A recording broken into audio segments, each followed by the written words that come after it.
Yeah, it'd be nice. Okay.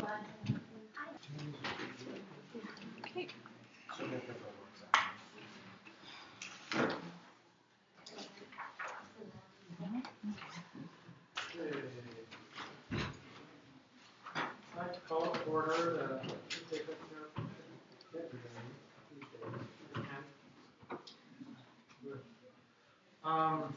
we have a special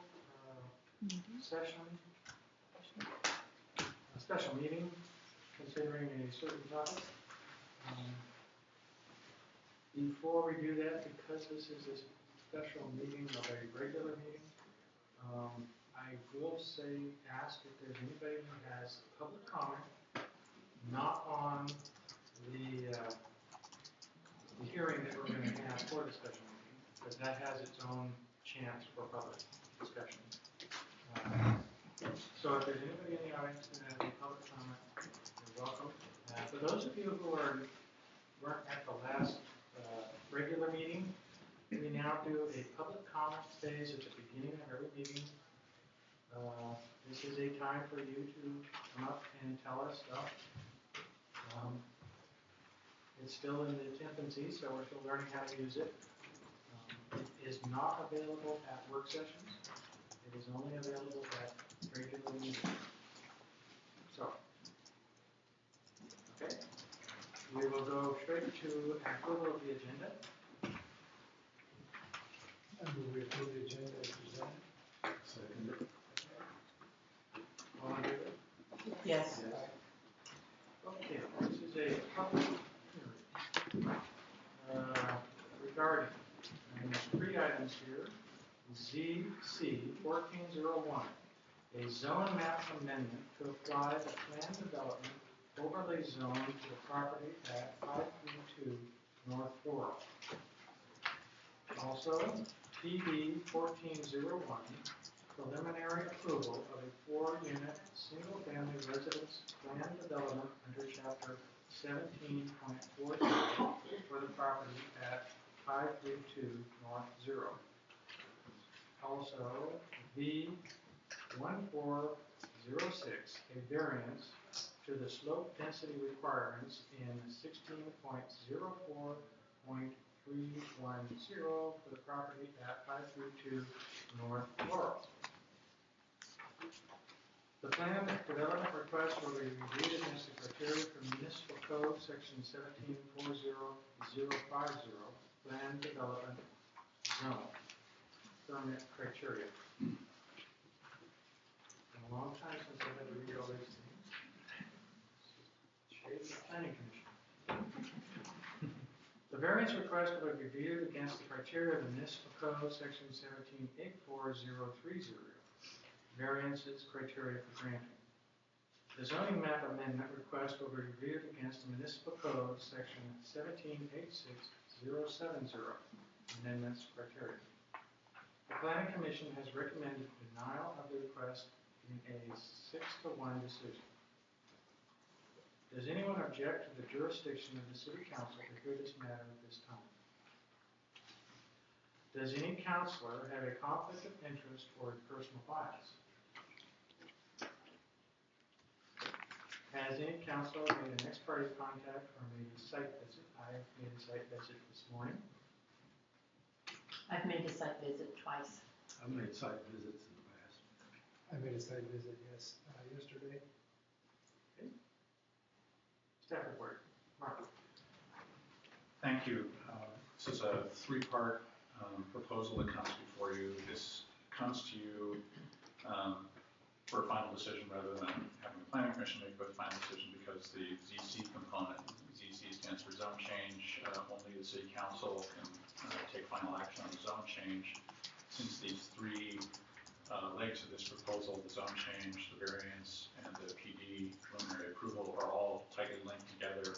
They all travel together to you for a final decision. So the Planning Commission's action on this was a recommendation to you. As you mentioned, the Planning Commission recommended against this by a 6-1 vote at the January 22nd hearing. The reasons for the Planning Commission's denial are outlined briefly in the minutes, and I've discussed with some of you what my impression of those reasons were also.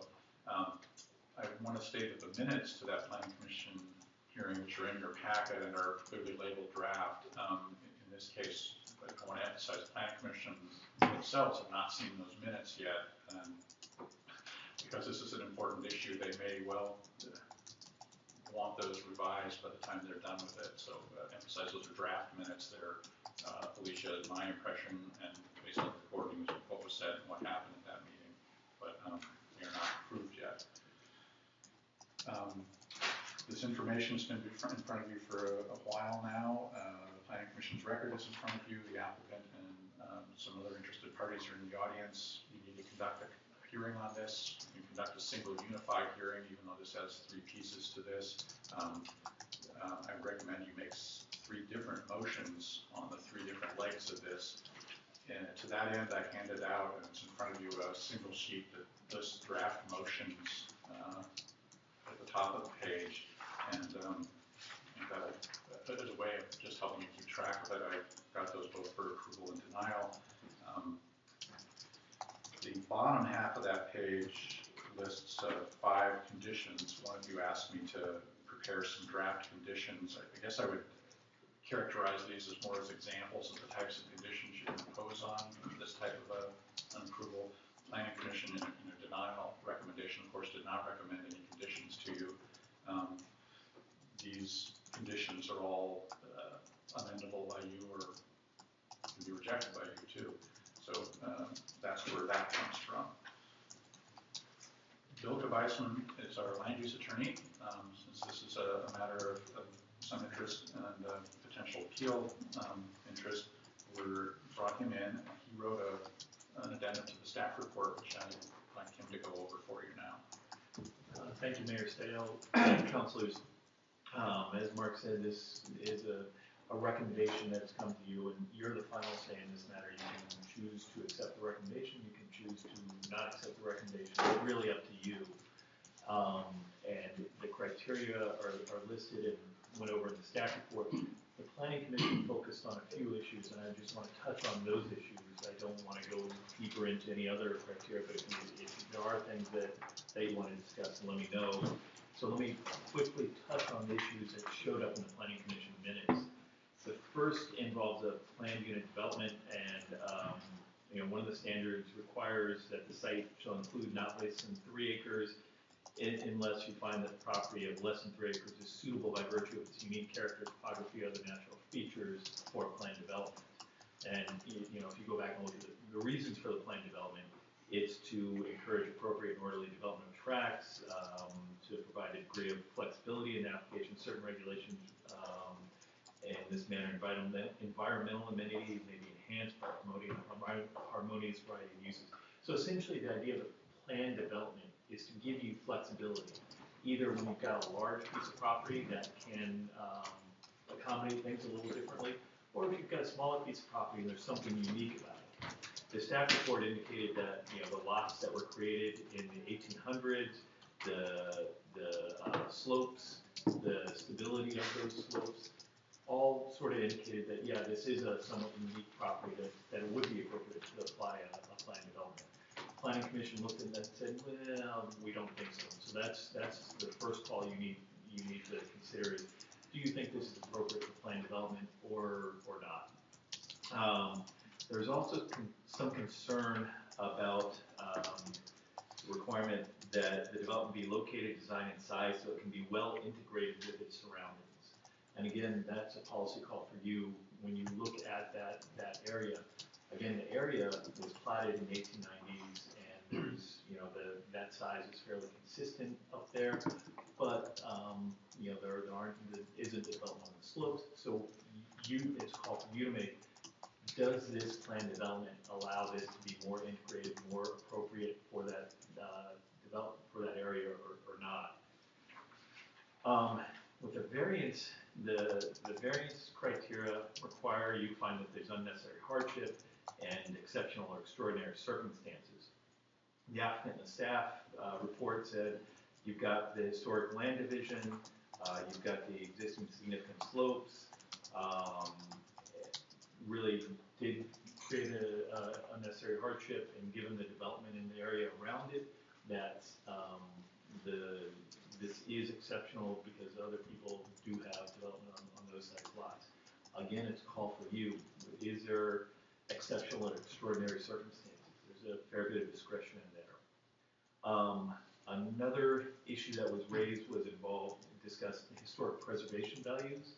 Right now, this property is not considered not designated as a historic resource, so there's not a great basis in your code to deal with that. Obviously, given the age of some of the development up there, that's something you might look at. But in terms of a criteria, I would encourage you not to focus on historic issues. Finally, there's some discussion about tree removal, and the code does regulate that, but that's not what's at issue in this. It's really looking at plan development. Is this the appropriate place for it, and is a variance appropriate here? And with that, I'm happy to answer questions, but those are really what the Planning Commission focused on. I encourage you to think through what makes sense to you up there.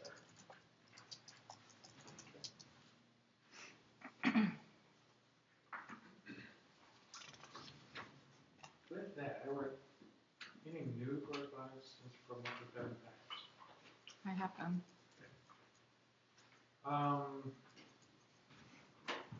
Call for public testimony. The pertinent criteria to be considered regarding these requests are in the staff report and criteria sheets next to the west door. Testimony, arguments, and evidence must be directed towards those criteria. Persons who testify shall first receive recognition from the chair, state their full name and mailing address, and if appearing in a representative capacity, identify whom they represent. We will start with a presentation by the applicant.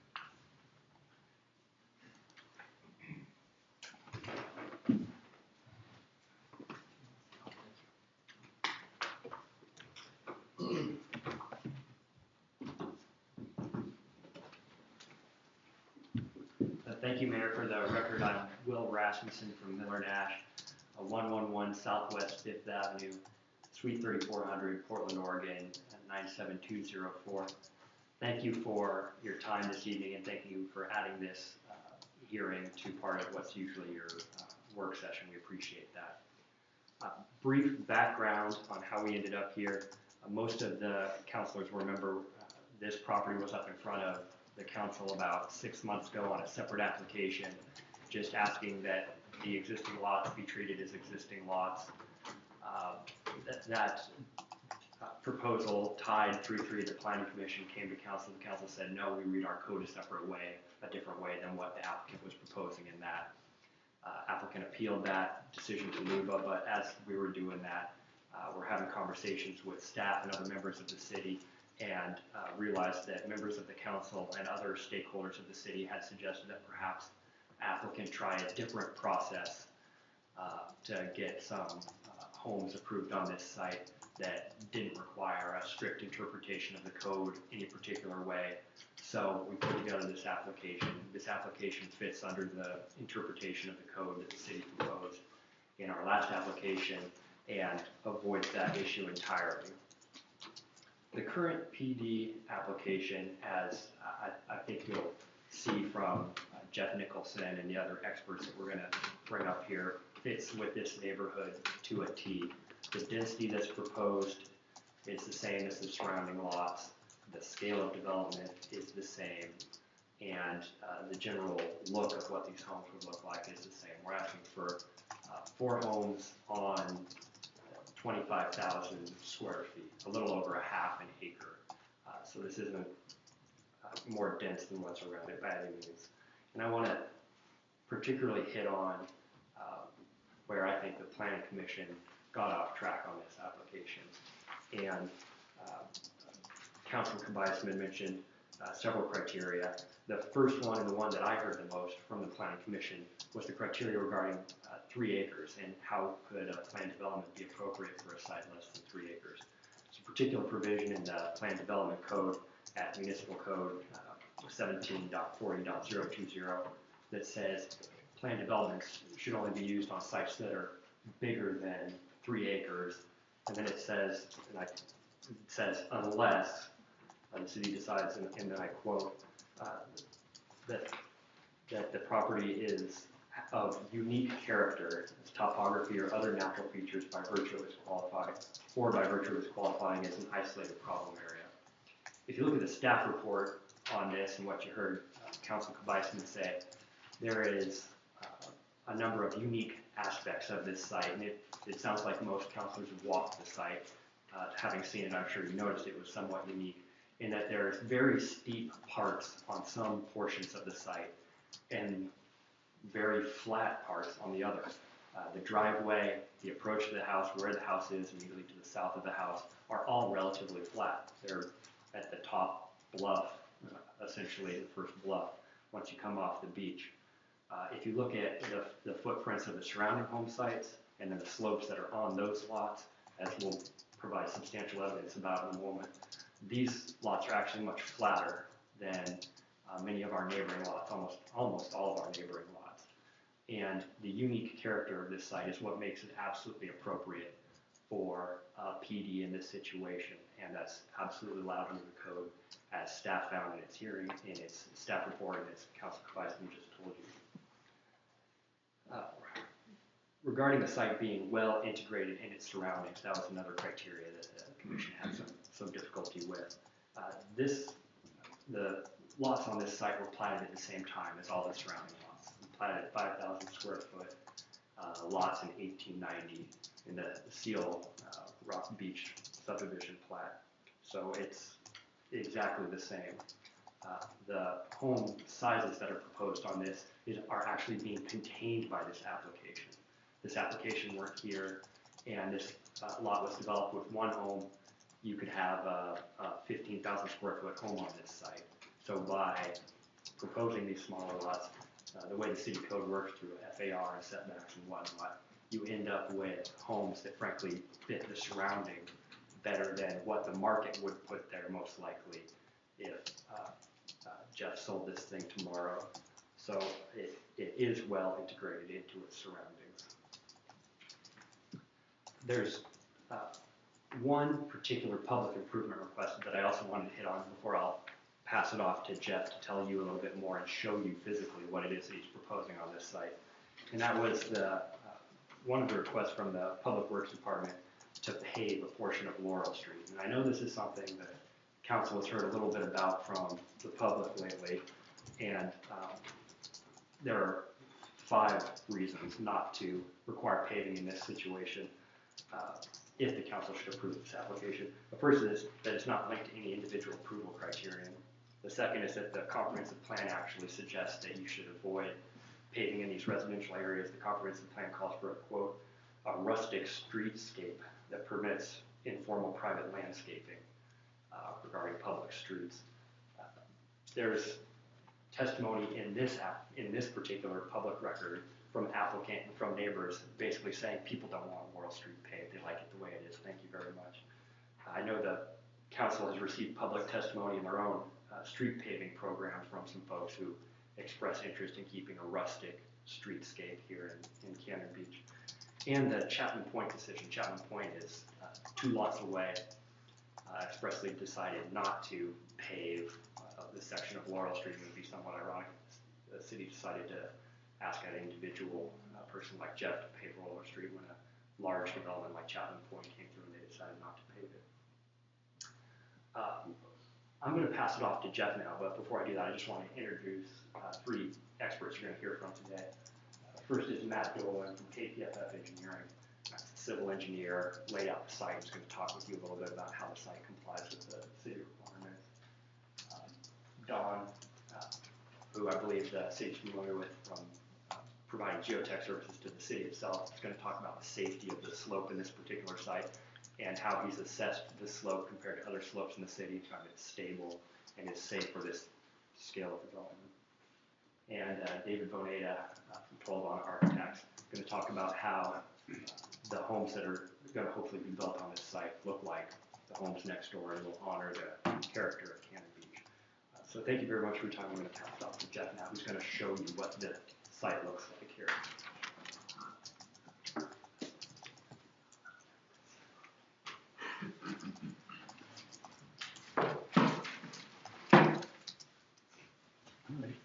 Is boards? Okay, and Jeff Nicholson, 25 Northwest 23rd Place, Suite 6-142, Portland, Oregon 97210. Thanks for taking time to hear this. What I kind of want to do is just kind of go over to how I initially got interested in this property. Just because over the last several months it's just gotten so convoluted. I think it's helpful just to kind of back up and just kind of see why did I initially have interest in it. And to start, I'm not a developer, I'm not a builder. I've owned land in the north side of town for 24 years. Been a part-time resident for about 6 years, I guess. Built a place about 6 years ago in the north end. Someone brought this piece of property to my attention because I'm one of the original members of the History Center and I've been involved with the History Center for years. And one of my pet peeves, as it has been with a lot of people, is seeing the original cottages torn down and something that's completely out of scale be put up. And there's nothing that's really preventing this in the city code. And it has been just a pet peeve. I've tried to grab one of these buildings, cottages, before they got torn down and put on the lot, and I was unsuccessful many times, mainly just because I'd find out like the week after it was torn down. But so that this property is brought to my attention because it's unique in that the same family's owned it for over 100 years. They've had the house there for 99 years. There was a lot of interest in the property, and every person who was interested in the property had full intentions of tearing the old house down and putting one of the great big huge homes, and several thousand square foot home on it. And then as I looked into it, it just really kind of galled me that literally you can just write a check for a building permit, submit plans for a 15,000 square foot house, and plop it there with no variance, no nothing.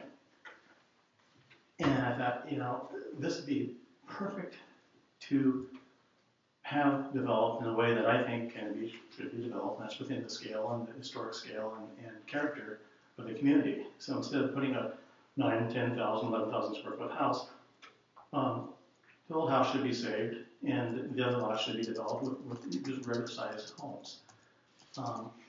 And so I made this flow chart that just kind of goes over, how things progressed. And basically, there's 4 50 by 100 foot lots and 2 25 by 100 foot lots that were platted in 1890.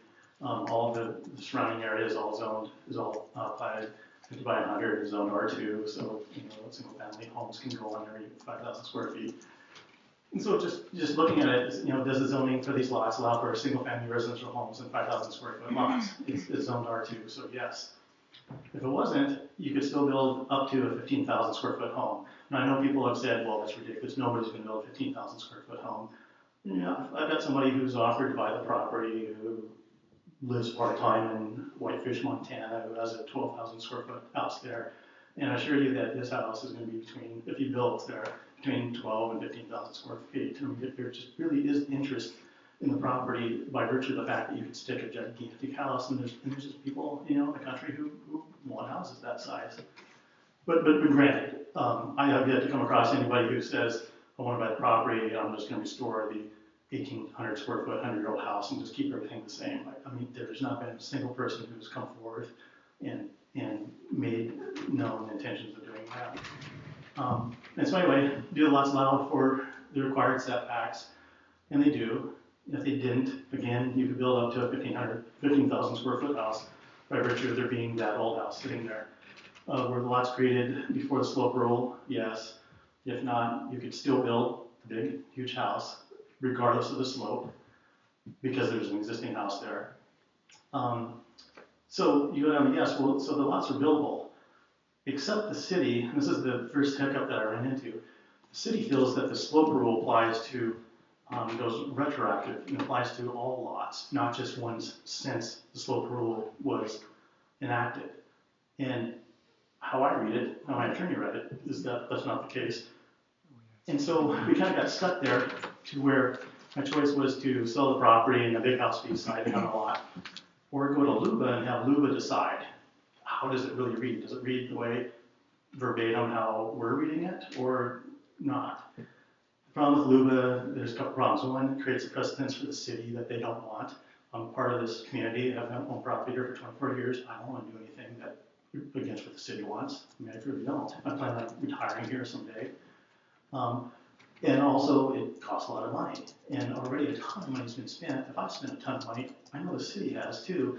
And I guess that kind of galls me, being a member of the community, that money is being spent, in most simplistic terms, money's been spent to promote a huge house. And it really kind of has bugged me along the way. But the city brought forth the other option, and that's to do a PD. And so we listened to the staff in the city about the PD, and the advantage is it doesn't set a precedence for the city. And what it does is, the slope rule really isn't a hard, fast rule to prevent development. It's more of a trigger. So if you have property that has some slope on it, it's a trigger where it says, wait a minute, if you're going to build here, you're going to have all these engineering reports that we normally don't require. So it really can be looked at as a trigger. I ran that by Mark and said, is this true? Is this a true interpretation, or am I just not seeing things right? He says, by all means, that's a good way to describe it.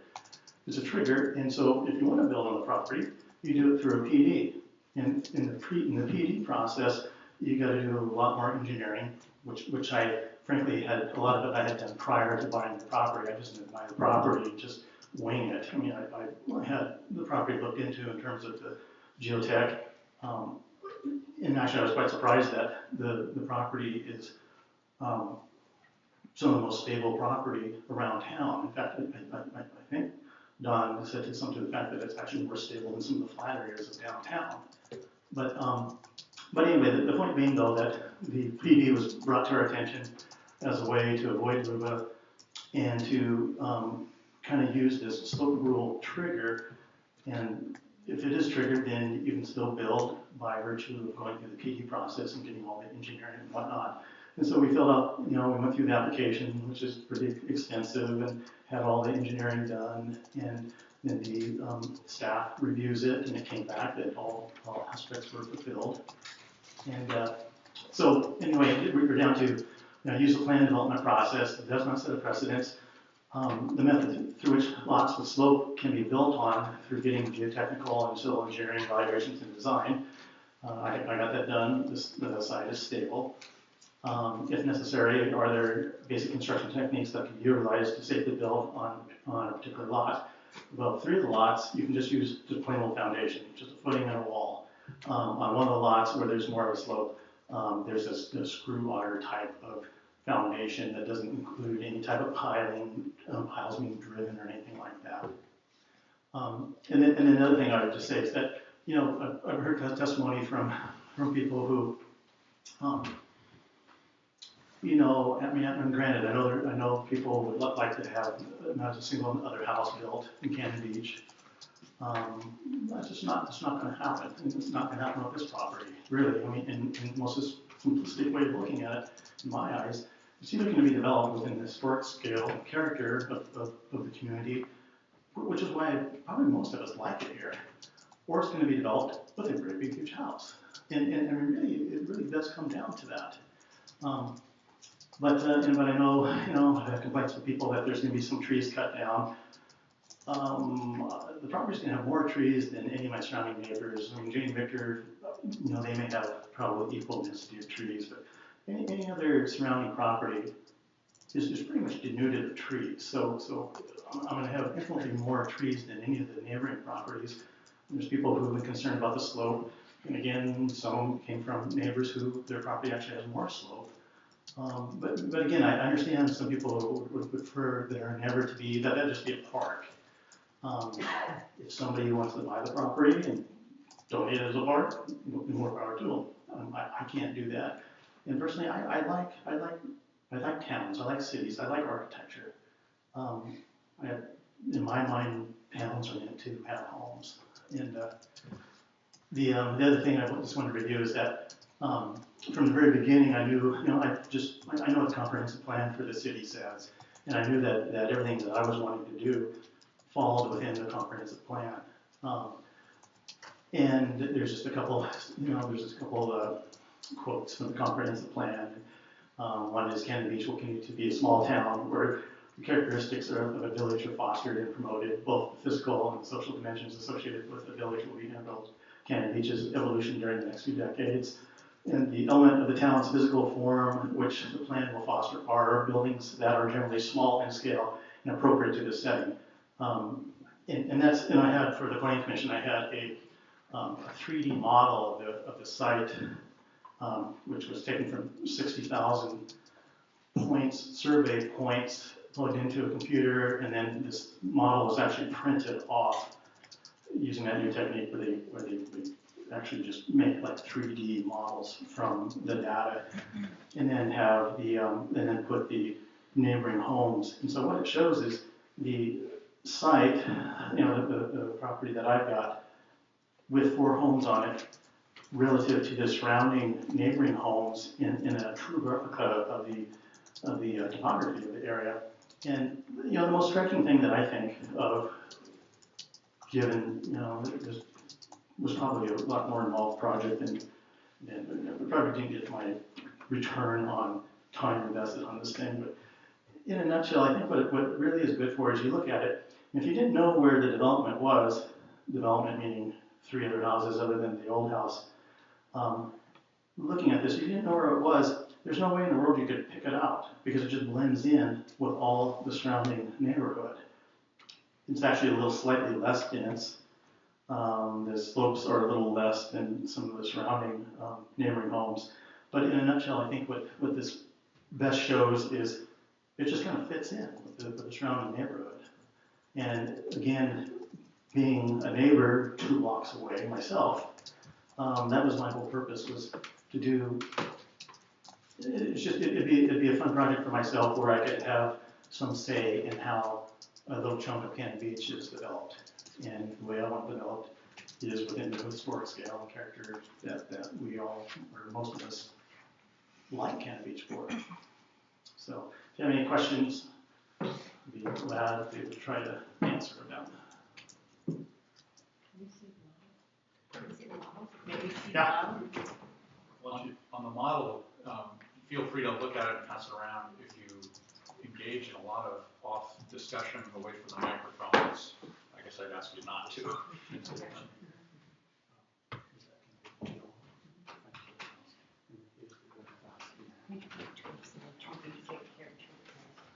You can, the council, yeah, you can gather around it, just don't have a lot of discussion away from, that's not going to show up in the minutes. Mr. Nicholson, if you could use the microphone so as you explain, we make sure we get it in record. Thank you. And so, just trying to situate, you've got Pacific Ocean here, and here's Laurel Street here. This is the old house, the 99-year-old house now. And then these are the other 3 lots. And so there's 4 lots in effect. These 2 lots are 75 by 100 instead of 50 by 100. So like this is Jane Victor's house. This is their apartment garage down below. This is George's house here. And then so these are the 3 houses.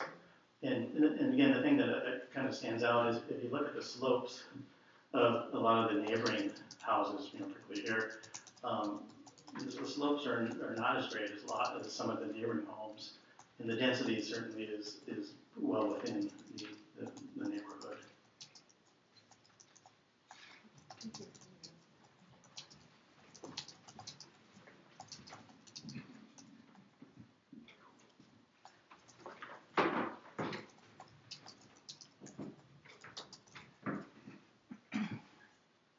Any other questions?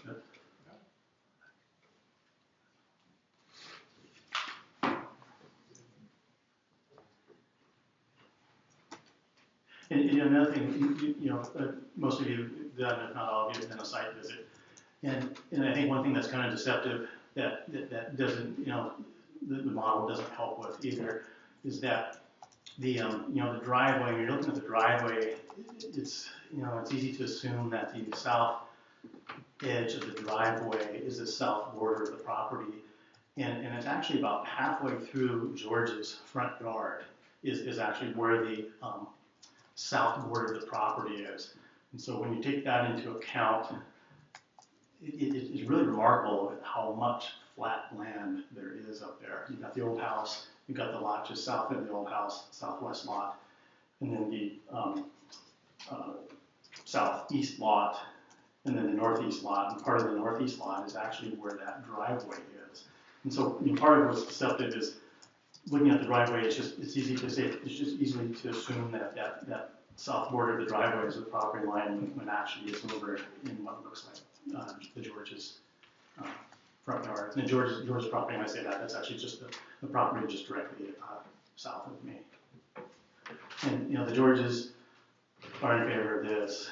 Jane and Vic are in favor of this, mainly because they don't want a huge house there, both just because it doesn't fit in with the character of the neighborhood, but also because of their concern about their views, obviously. A big house could be built without a variance, without anything that goes over the bank and would have a detrimental effect to their views. And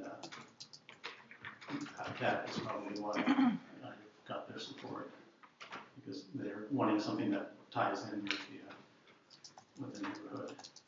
And the Georges have been there 75 years. They have their 75th anniversary of owning their home. And they know that eventually that there was going to be development on the property all these years. Obviously, at some day when the neighbors sold, David and Claire sold, that there would be development. But they weren't aware that it could be just one huge massive house. Any other questions? Thank you. Oh, another thing. The other thing that kind of popped in my mind, I was looking at the the brochure that you guys have had, the city's had for, I think it's been a few years now, but it's now in the evacuation zone. And it's kind of interesting because it has the color-coded areas of the safe zone outside the two different scenarios, a close earthquake or a faraway earthquake. And I went through and I counted real quick, and there's about 100, roughly, real roughly, there's about 140 lots in the city limits of Cannon Beach that fall outside the worst-case tsunami zone. These 4 lots are one of the 140 that are high enough that it's safe. That leaves like 2,500, however many lots there are in the city that are all within the tsunami zone that is going to be, obviously flooded with a tsunami. And so I guess that's just like one more thing. Shouldn't there be 4 lots allowed that were, platted in 1890 that are in the safe zone as opposed to just 1? So that was kind of last minute, one more plug, I guess, for the development.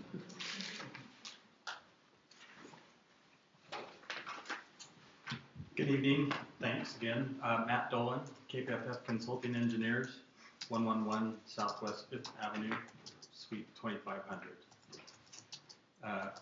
I'm the civil engineer. I've got about 30 years of experience in the engineering field. I've worked on projects ranging in size from single-family residences to 2,500 acre master plan developments, environmental remediations and complex mining facilities, innovative stormwater management solutions, and large commercial and government developments on the Oregon coast, in Portland, Eugene, the Pacific Northwest, and beyond. A few of the more recent projects, one was the Pioneer Courthouse seismic retrofit in downtown Portland, the OHSU Biomedical Research Building up on Markham Hill in Portland, and the Providence Portland Center Research Facility. So I guess in a nutshell, I want to just say there's no technical engineering reasons to not build this development. Everything works. The site, is noted by Jeff, is similar in nature to the topography of the surrounding developed neighborhood. The proposed shared driveway was laid out to generally follow the contours of the site, protect the more significant trees, and separate the site into 4 lots. The lots, average size would be 6,500 square feet versus the 14 of the, I'll show you this one sec.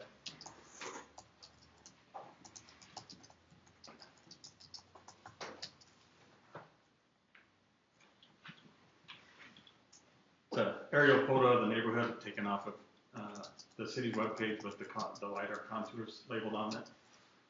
14 of those 26 lots shown are 5,000 square foot lots. The setbacks, as proposed on the southwest lot, would be a 7-foot setback from the existing property line, trying to give a little bit more separation to the property to the south, since they're only 5 feet from the property line. The west setback would be to the top of bank, again trying to respect the neighbors to the south and protect the slope. The 2 northern setbacks to the 2 northern lots would be 25 feet. The northwest lot would contain a shared driveway that would serve the neighbors to the north as well.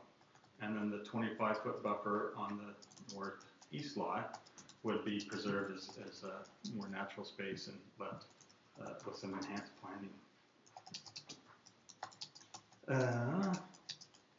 3 of the structures, the northwest lot, the southwest lot, and the southeast lot would all be founded on standard spread footings, and then the northwest lot would be with an cast pile or something similar to that. The storm, sanitary, water, and franchise utilities will all be provided to the homes via the shared access road, and they are sufficient size and capacity as noted by the city staff.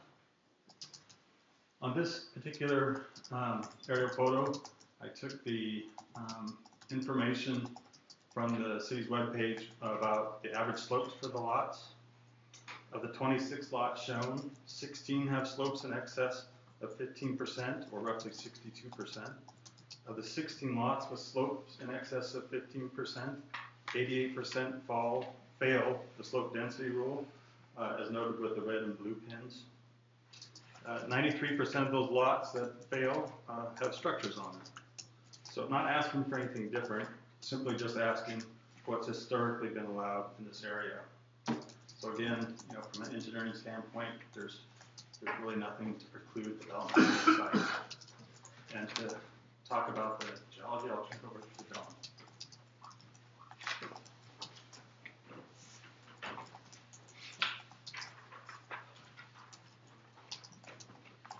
I'm Don Rondema, Principal Engineer for Geotech Solutions, Inc., 1112 7th Street in Oregon City, 97045.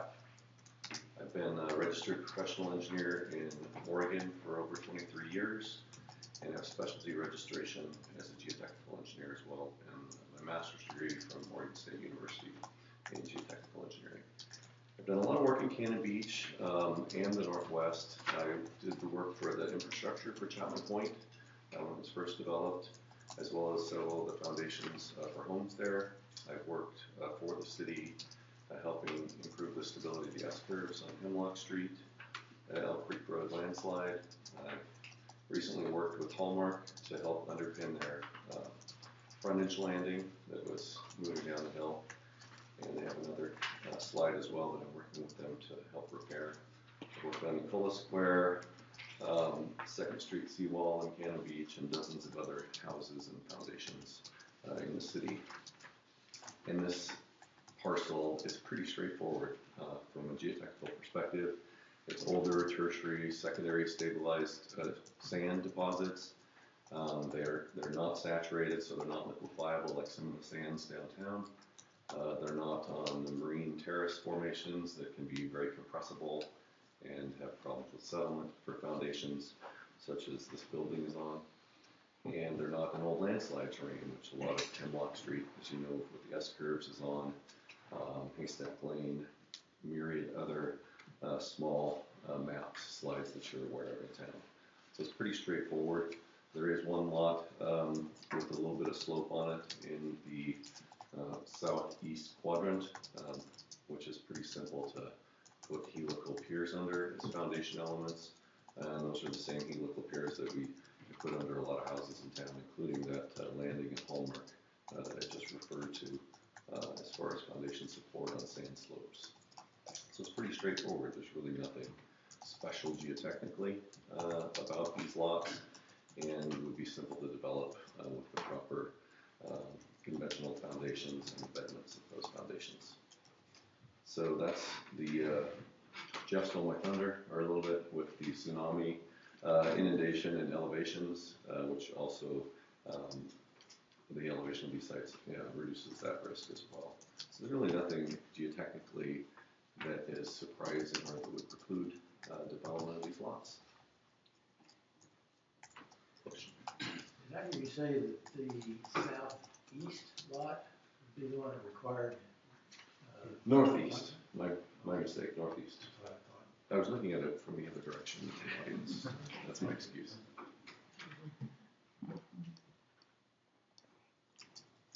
Okay, thank you. With that, I want to introduce David Benay. Thank you. Thanks, Don.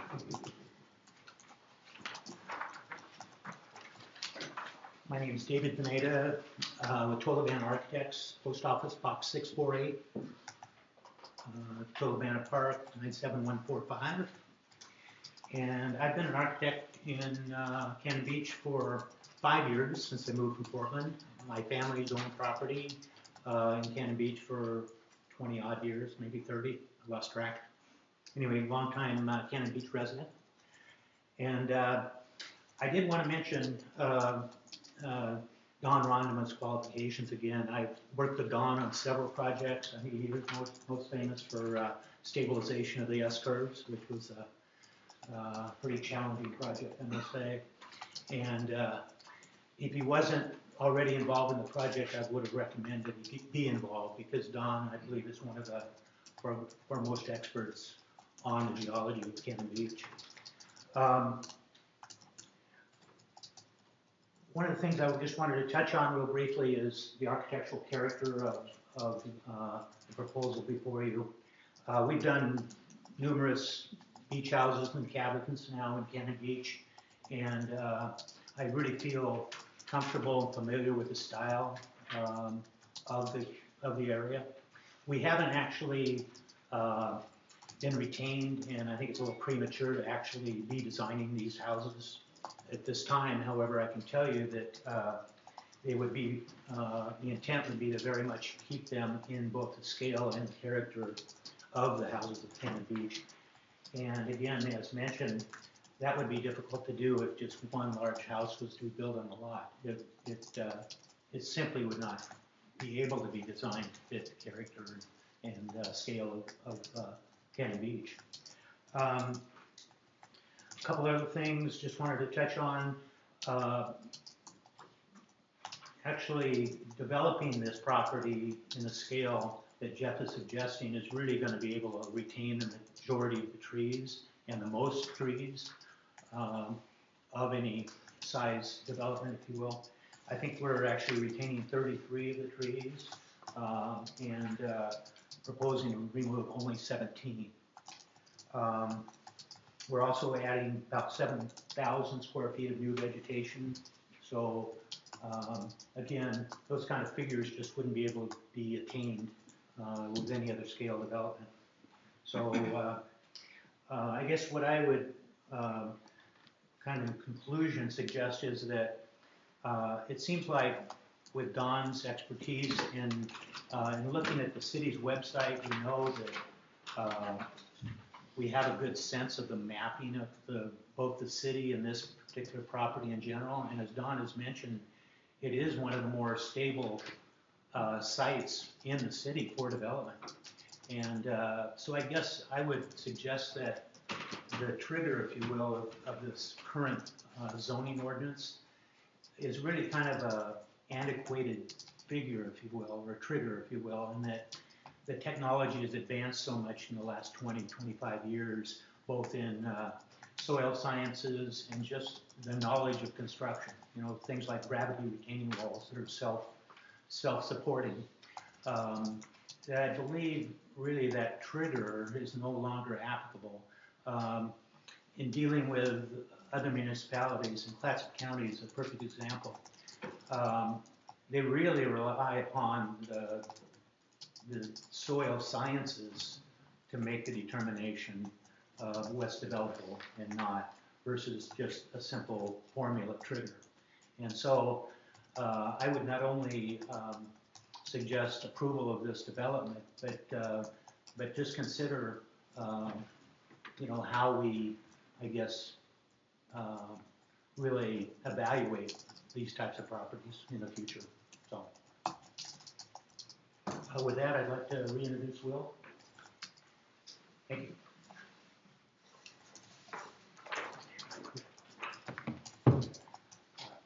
So just to wrap up, for this particular site, Jeff, I think, has put forward a great proposal. It fits the density of the neighborhood, it fits the scale of the neighborhood.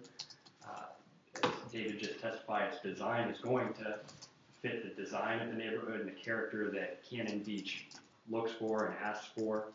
It matches the provisions in the comprehensive plan better than the alternative that would be on this site but for this application, in that it's more of a village type development. It's smaller in scale, both of which are called for in the Cannon Beach comprehensive plan.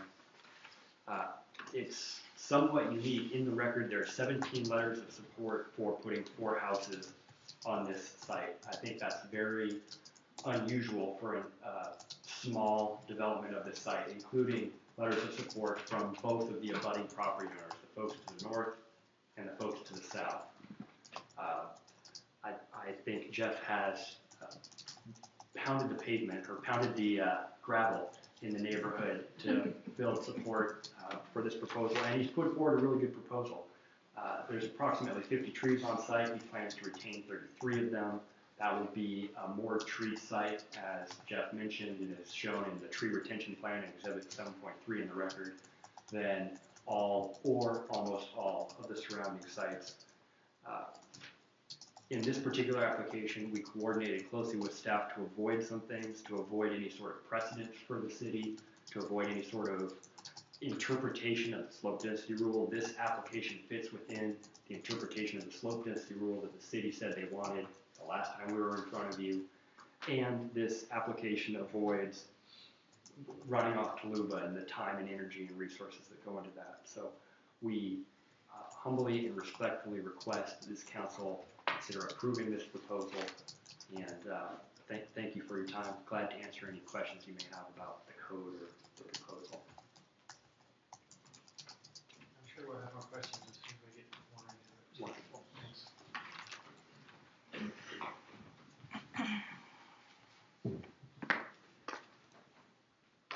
Okay, that was presentation. I'm going to ask for presentations by the audience.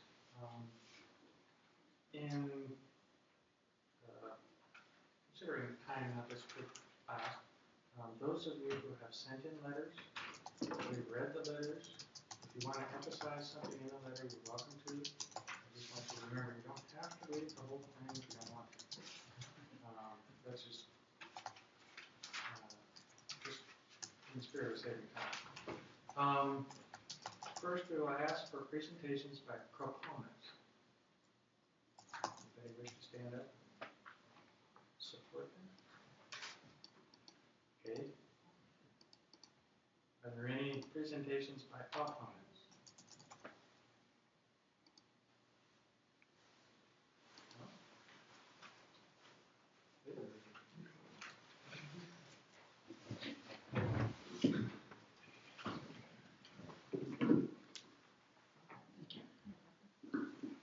My name is Dale Hintz, PO Box 712, Cannon Beach, 97110. I'm just a simple guy with some simple words, and I've never spoken on top of that. But some of the things I just heard here tonight, I haven't really heard any mention of that retaining wall that they have spoke of in the past, and that is nowhere near fitting the realm of our neighborhood. Chapman Point was built with stipulation of no retaining walls higher than 4 feet. This is being proposed as being as high as a 9-foot retaining wall. And then I hear about the trees, in which I'm very concerned about. Was mentioned 17 trees, which is pretty much one wall of trees. As mentioned before, but from my window, I look up there, and it's home for elk, deer, rabbits, owls, and with building retaining walls, that this is not in our neighborhood. Personally, they dwell on the fact it's such a huge home, 15,000 square foot home. And it sounds to me that they're referring to maybe a 15,000 square foot ranch home spread all out. I don't think anybody building up there is gonna build that type of home. It's gonna involve 2 stories, maybe higher, for their view.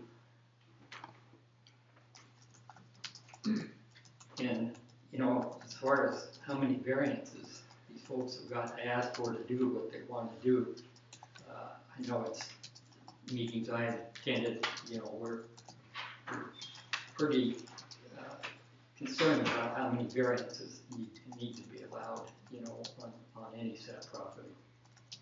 And I appreciate that.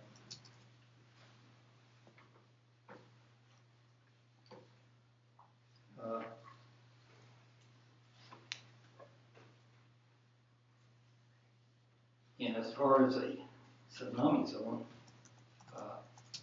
you know, that's basically, I don't know how much closer you could get to the ocean front without being right on it.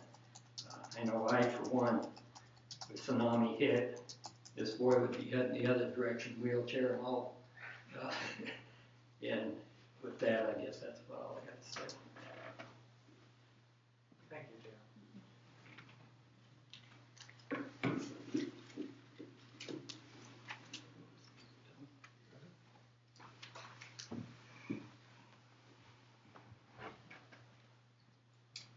Anybody else?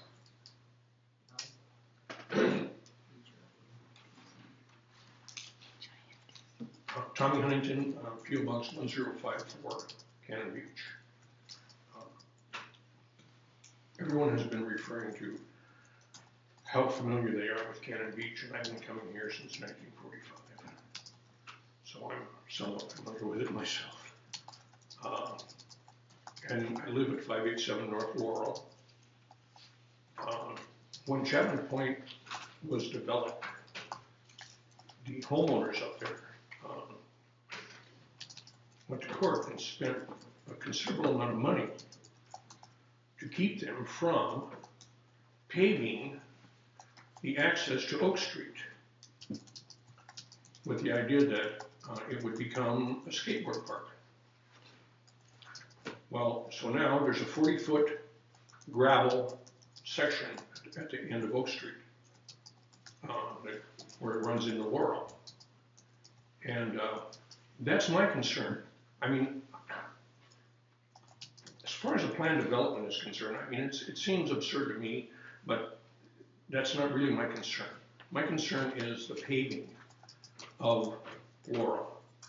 And in the last packet in January, there was a letter in there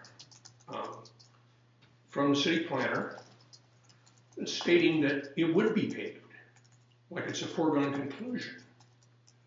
And yet they asked for public input, written and oral, which seems like lip service to me. I mean, if you've already concluded that you're going to pave Laurel from Breakers Point down to 6th Street, then why ask for the public to give their opinion on whether they like it or not? It doesn't make any sense.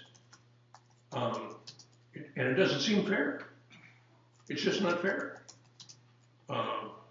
Homeowners who live on the north end, on Laurel, don't want that road paved. They want it left the way it is. It's not falling away. It's not sliding or doing anything else. It's substantial. And they want to pave it so they can haul the trees out there. It's as simple as that. I mean, it's not so tough to figure out. And Anyway, that's my concern is, I apologize for wearing a hat, but I didn't comb my hair. So,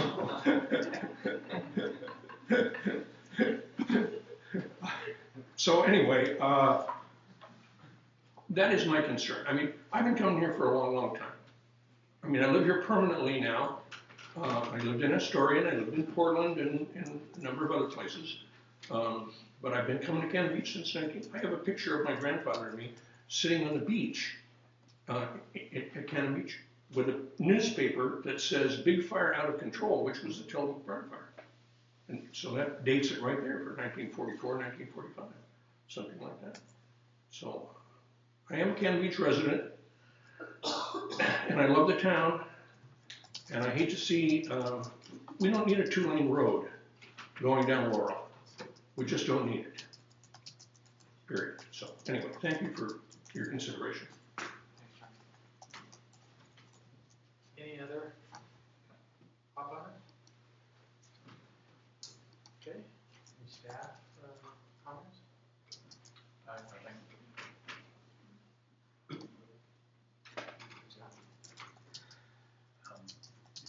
you want to talk about this paving component at all? Well, if we get to that, Public Works Director is here. We can talk about how that fits as conditions. Anyway. Yeah, actually, my sense is it is an important topic that we can cover at a future date because it's not pertinent to the zone change or plan development, is it? It could be pertinent to a condition. Could be. Yeah, it depends on how you handle it. If it comes up, we're here to Okay. get the input. Do you have any additional presentation?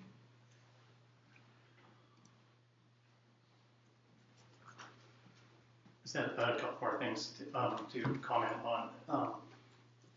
And first of all, with paving, I don't want Laurel paved. So just for the record, I don't want Laurel to be paved.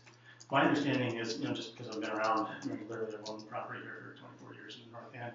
My understanding with that section of Laurel, the reason that it's not paved was when they did the Chapman Point development, they were trying to engineer traffic flows. And so my property, my place is on North Hemlock, between 5th and 6th. And so Hemlock was left gravel. That section of Laurel was left gravel. There's at the north end of, I guess it would be Oak Street that runs, on the ocean front there. That's gravel. And I remember, and maybe Mark could comment on it, my memory serves that those areas were left specifically to gravel to engineer traffic flows for the additional homes that were going to be developed in the Chapman Point development. I like gravel roads myself. My vote would be, if I had a vote, would be to not pave, any more streets in Cannon Beach. So just kind of for the record, in terms of the retaining wall, there's going to be sections of the driveway that feeds the homes, and also will go up to Victor and Jane's home also. And on that driveway, there'll be sections where there'll be retaining walls, and there's some small sections where they are going to be a couple. Matt would know better than I go back and forth in terms of how many the sections are. There'll be sections, there were a couple sections, or at least there was one section that was 8 or 9 feet, which in the middle of a big space, at first glance, it sounds huge, but plopped in the middle next to a driveway in the middle of a large open space, because I went down there with a stick that was that tall, and it's amazing how scale kind of has a way of shrinking when you're in a big open space. But not only that, and there's examples of retaining walls that are that tall in the area around Coaster Construction's office. They have a retaining wall that's taller than that. But the one unique thing, and again, I plan on living at this site, retiring there, so I care about what it looks like. But this type of retaining wall, unlike along Oak Street in Chapman Point, where it's just like a cement wall that's 5 feet tall, the type of retaining wall that I would use in the sections that need to have the retaining wall adjacent to the driveway is a wall that has literally built-in planters, and within 9 months, the whole thing's gonna be green. I mean, just quite literally is meant to just be turned, green with planting. Stuff grows at the beach, unlike anywhere else, and within 9 months, the thing's gonna be green. There's not gonna be any cement or anything else. So I'm confident of that, because basically I want it to look nice, because that's where I'm gonna live. In terms of the trees, well, for starters, I've been an active member of the Sierra Club since 1979, so that says something. I like trees. As soon as someone mentioned to me about the property, the first thing that popped in my head was, my gosh, that's the property that has those 2 huge Sitka spruce. One's over 5 feet in diameter, and the other one's over 4 feet in diameter. If I have any say, those trees are going to be there for my grandkids to see. They literally are a couple of few, if actually it may be the only examples of old growth trees within the city limits. Although maybe in Head Up Cove Road, there might be some parts of this that they're still within the city limits. But anyway, I like trees. I think they add to property. I don't think they take away. I think they add to it. And they're worth considering how an area is developed and how the structures are shaped. And there's nothing wrong with having trees dictate that, in my mind. But I think that's about it. I'm just going to add 2 things on the retaining wall. One is the retaining wall is internal to the property. It's not facing external. It runs down the middle of the property. And as Jeff mentioned, it's going to be planted with a living wall, which is a structure that comes up about 3 or 4 feet and then cuts in a foot with dirt to plant it and grow, and goes up about 3, cuts in about 1 to pure and grow. If that's something the council is concerned about, we accept a condition of approval saying you shall make that a living wall.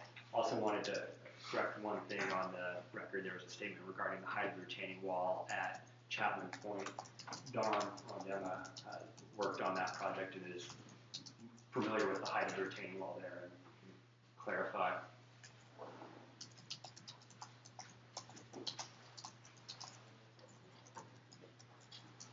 Yeah, Don Rondema again. And in my involvement with the design on Chapman Point, there were 6-foot wall exposures there. And if you go up Oak Street today, you'll see, which have been revegetated, some gabions that were added above wall exposure that are pushing a total wall height of up to 10 feet there, just to clarify my knowledge of those walls.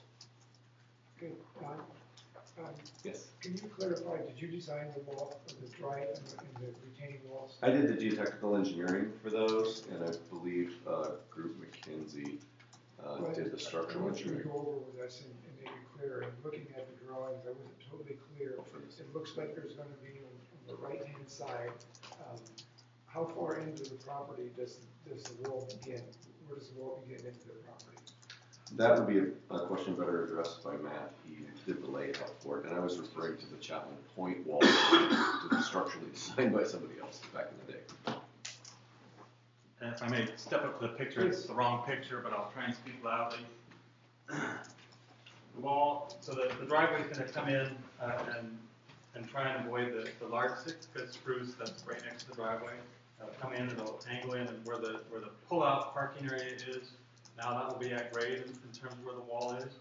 And then as you come across this little depression here, the wall will be, I'm going from memory, about 4 or 5 feet tall on the downhill side. Starting at what point in the lot?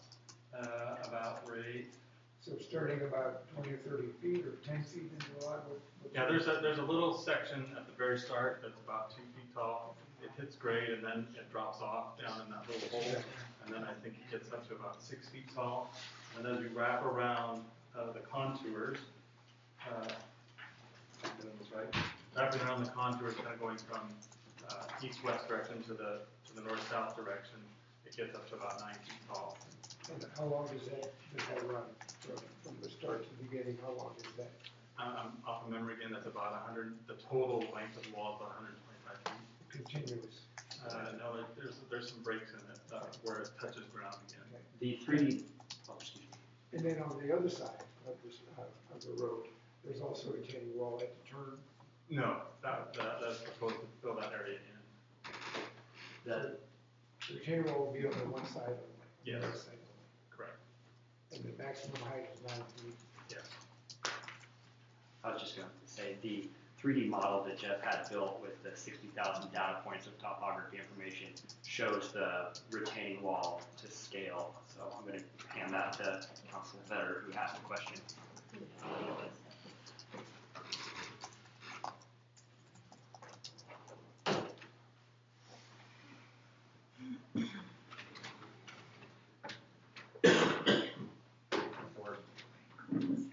So we're looking at the 3D model. The gold colored driveway is the driveway going to Jeff's proposed site, and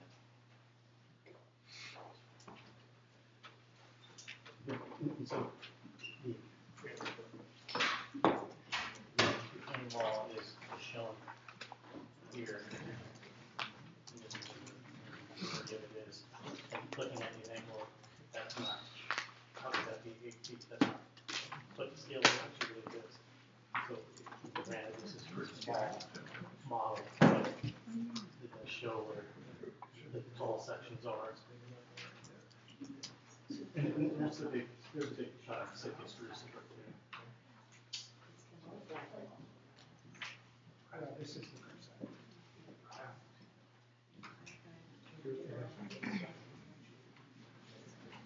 the wall will be on the north side, is what we were just saying. And the drive will have an upward incline for most of the time. It keeps pretty flat when it comes in, and then it comes up as it moves through the site. That's right.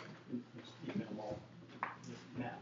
Yeah. The steepest part of the slope is 12%. Thank you.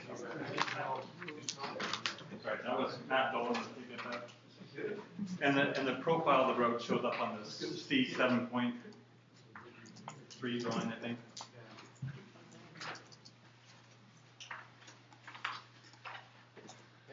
That's the response we have to public testimony. Glad to answer any other questions that may be in councilor minds at this point. I did have a question then on the wall that will hold up the house in the northeast corner. Yes. What will that be? I don't believe is there a retaining wall holding up the house? The house in the northeast corner is built into the slope so that it doesn't have a high retaining wall component of it. I don't believe there's any wall. There's no wall proposed in conjunction with that house. Okay, thank you. Thank you.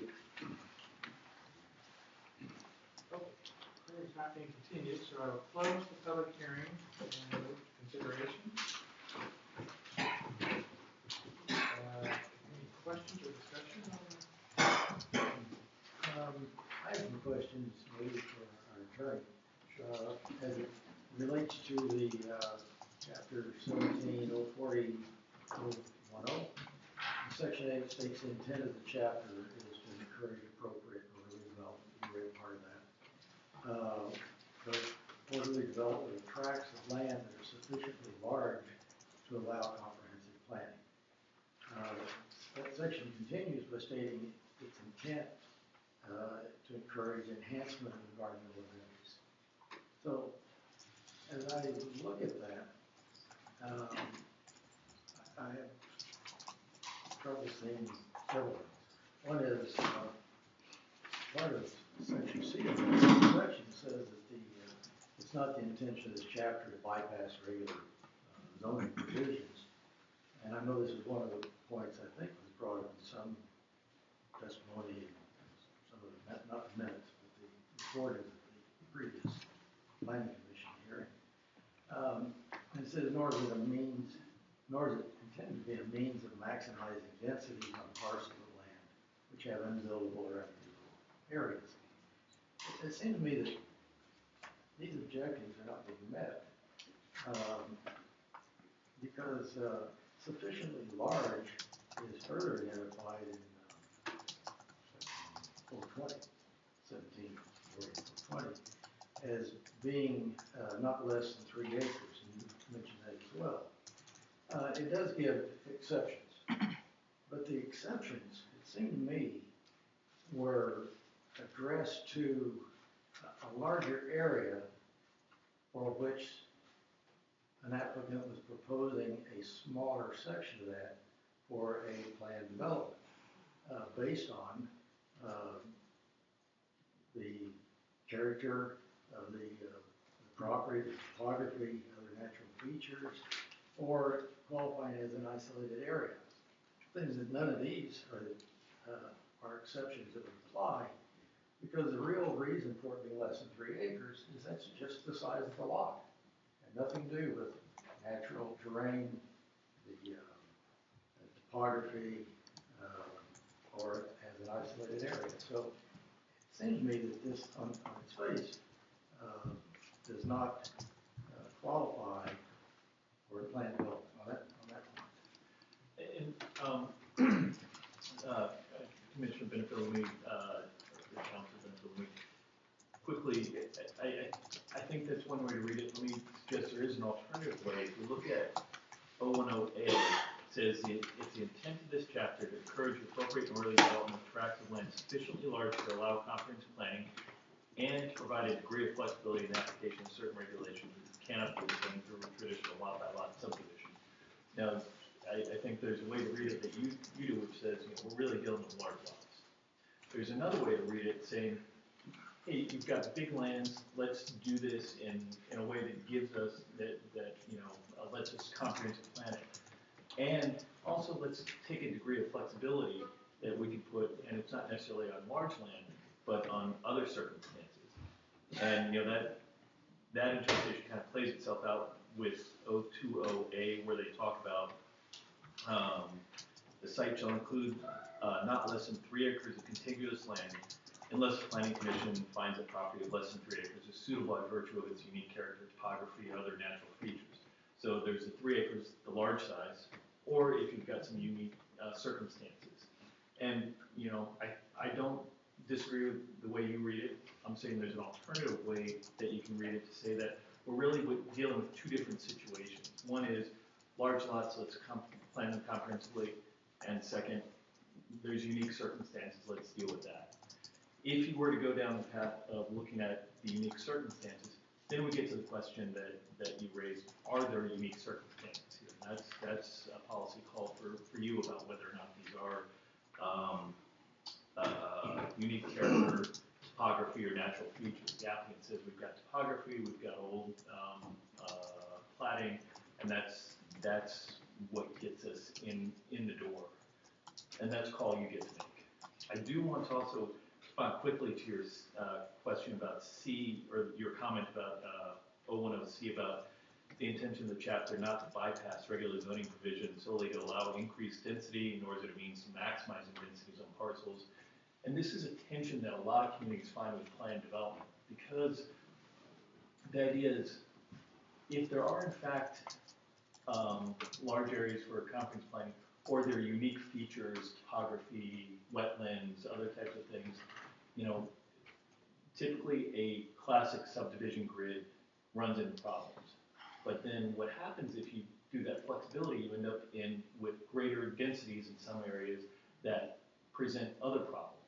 And so, there's some real tension in making sure that you allow flexibility, but not just to allow somebody to maximize their profits. And there's no easy answer to that conundrum, really. It's a question. Well, it seems to me that as it stands now, and with the density rule, that there's one house allowed. Going the land development route increases the density on that same parcel by 3 or 4 as the applicant. So it seems to go counter to the words of the section C. Just make that clarification.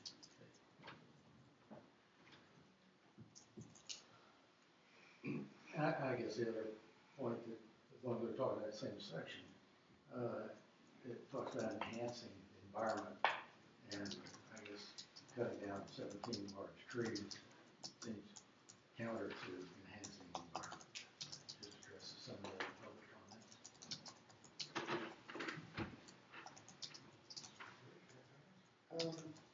Yeah, I have to agree with Mike that, it certainly doesn't fit well within, the wording of our comprehensive plan ordinance. but based on what I've heard and read from the applicant, from our staff and the reports and the notes and minutes from the planning commission, I think that it does pass. I need to be convinced that there's something strong enough to say no, that the presentation or the application doesn't qualify. I think that in answer to Don's question, do you think the appropriate, I think this is appropriate for planned development, considering the circumstances, I think it is. And again, it doesn't fit exactly the way into our words, but I think it could certainly be allowed.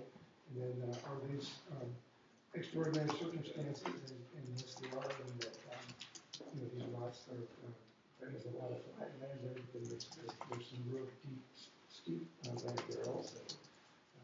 My biggest concern was the road and the retaining wall in terms of how well that would work in the neighborhood. I really like the solution they come up with as far as making that a living wall. I think that as vegetative as that whole area is, that living wall can certainly blend in there quite nicely in terms of even realizing there's a wall there. I did want to touch too on the paving. One of the conditions that I have thought about, and I know that the residents there don't want to pave that street, but the reason that the city has talked about paving that street is because there are certain streets in town which require an inordinate amount of maintenance, and which means money. And as a city councilor, one of my jobs is to preserve money for the city to be used on things more valuable than repairing a street. So in looking at that, somebody had mentioned to me that as you're driving up there, and if that street were paved, it would be an attractive place to drive down, and as Tommy pointed out, an attractive place to skateboard down. Currently, it looks like that street is paved when you get to the top of the hill, and you look down there, it's paved for the first, Mark? A couple hundred feet. First, 30, 40 feet or whatever it is, it does pave, and then when it drops down steeper, it's not paved.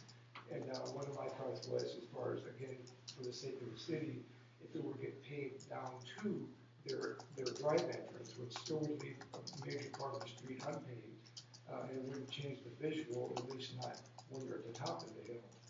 So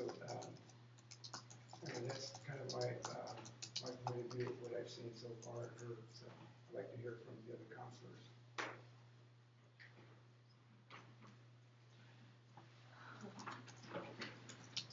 I appreciate all the work that's been done here. I think the team that's been put together shows that they know our community, have done work here in our community. I know change is always difficult.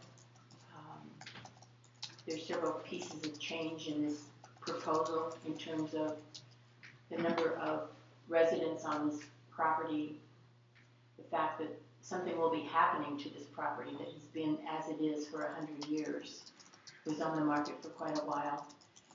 I think it's presented a very lovely green piece with lots of trees and quiet to the surrounding neighbors. However, I think the information that's been presented to us answers, for the most part, my questions. I had some concerns also about the paving or the retaining wall, but in my site visit, I wandered up to Oak Street, and I was amazed at that paved street and retaining wall, which is one of the least attractive pieces of our community. And the fact that it is just adjoining the area in which we're talking about. So even the concern about skateboarders being on it, I mean, I don't know what Oak Street has going on about it, but I have a hard time thinking that I don't want to get into the paving thing tonight. I'm not sure that's necessarily germane to the three issues we're looking at, unless there's enough strong feeling to add it as a condition. So, I think a good job has been done in terms of presenting what the hope is for this area. It's my understanding that depending on what, and I would like some correction if this is wrong, depending on what the council does, would impact, if you will, the requirements for building on those other lots. We've heard that Dr. Nicholson plans to build on the northwest lot using the materials from the original cottage. But the other 3 lots may be sold as is, considering the constraints we would put on the footprint of those lots. Is that correct?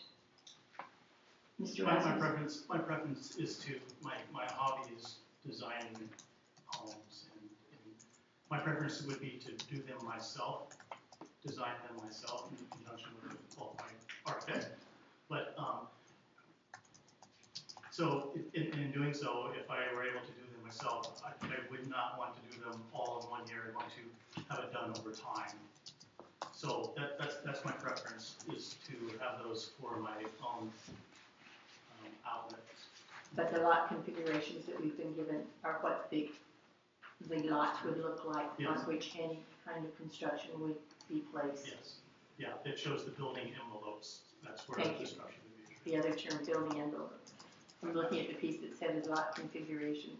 I can clarify that a little further. Those, if you approve this as shown, those building envelopes are baked into your decision and end up being recorded on what becomes a subdivision plat here. So yeah, they get locked in and have a life.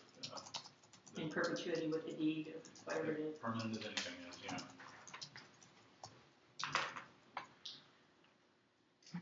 So I think that was my primary question. I really appreciate, Mr. Nicholson, your passion for what you're doing here. And I think as a city, we're fortunate to have someone like you buy this property that sees the preservation, cares about community, knows what the culture is here, where somebody outside coming in just doing whatever they want and doesn't care about the neighborhood or anybody there. So we're really fortunate that you've chosen to go there. And I like the fact that we have everybody that's been involved tonight, knows Cannon Beach, cares about Cannon Beach, preserving the trees that you're preserving, and just the character. I love the character that you're keeping in that neighborhood by not building huge houses or even usually reasonable houses. And your due diligence has paid off, and I just really appreciate that it wasn't just it's not just an afterthought to buy the property, but you had a lot of concern for this community, because you have a lot, like we do, for this community. So I appreciate all that you've done. And thank you for volunteering at History Center too. I've sent a lot of people there. But I agree, things have changed in how things were developed when it comes to the science of soil and all that over the last even 10 years. And so all those considerations, I mean, I know building codes have changed and things, but not codes, but just in how you're going to build and make sure that the neighbors are sustained around you. That was something as I was reading through the letters of people that had concerns. All those things were addressed as I read through the material. So the people around you are going to still have a nice area in front of them or beside them, that they don't have to worry about the hillside sliding down into their neighborhood. I lived in Astoria for a long time. I lived at the bottom of the hill. So I had a lot of concerns about my neighbors above me after I saw a few slide down the hill. So I think you've done your due diligence in making sure that those neighbors and people that you sell that house to or live in the house that you're going to build eventually are taken care of. So I appreciate all that you've done.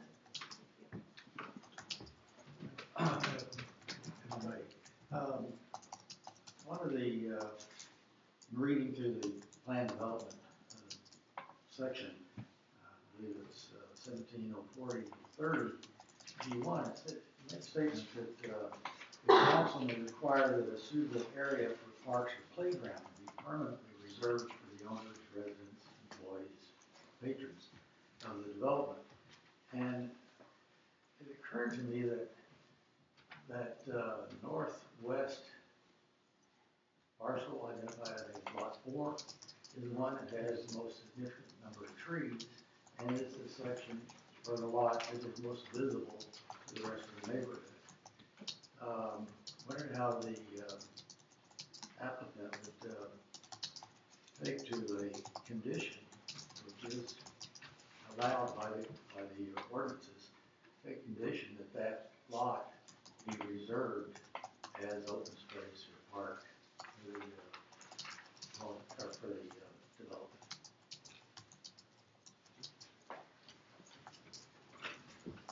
Want to make sure we understand the question correctly, which is, would Jeff dedicate the north, I think you meant east lawn, the one along Laurel Street. We would oppose such a condition, and Jeff has been in this process for 9 months, coming up with a plan for this site, and he's unfortunately spent a lot of money getting through this process to get to this point. And to put together this plan, put together the tree preservation plan, put together the site development plan, talk with all the neighbors, and get to this point.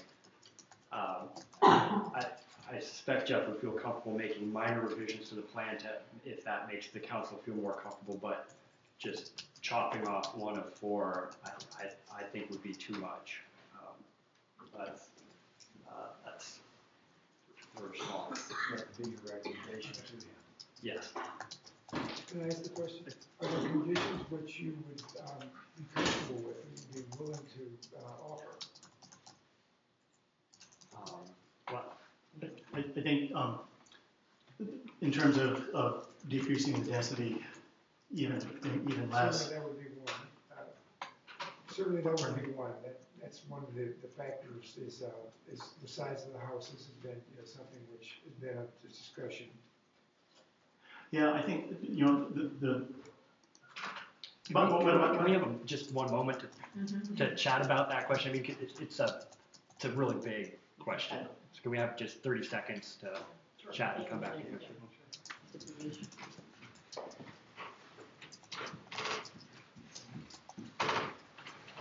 You were asking about the northeast lot.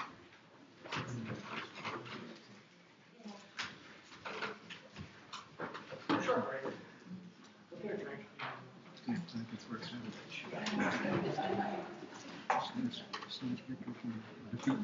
That's right. I can't believe it. I guess I'll put it on pause. I got the other memo, so I said we're gonna do it. Hand out. Oh, it finally came. Yeah. Come up to it. It took them long enough. It was January 12th. I had to rewrite it. Well, then they should have changed the date.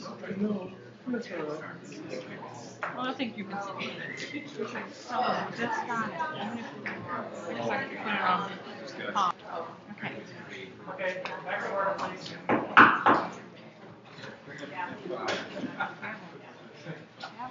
But I guess my original intentions in having what I consider regular sized homes there, my plan was to have right now without getting a variance or anything, 15,000 square feet of structure can be built, and my intention was to keep the total amount of structure around 9,000 or less. And so at this point already there's a good 6,000 or at least a third, if not 40% less structure being proposed.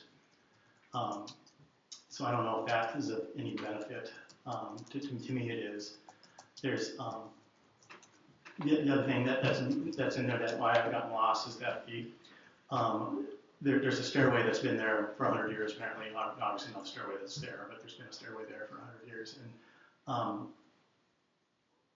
my neighbors to the north, all the 4 homes within the planned development, we're all going to have a shared pathway access to the stairway, so that the stairways go down to Ash, and then there's a trail to the beach there. And so it's designed so that the 4 homes have access to that stairway. In addition to that, the Georges have been using that stairway for 75 years, and so I'm going to have them have an easement and a pathway to use the stairway along with Jane and Victor, my neighbors to the north. north. And so there's that component of shared amenity.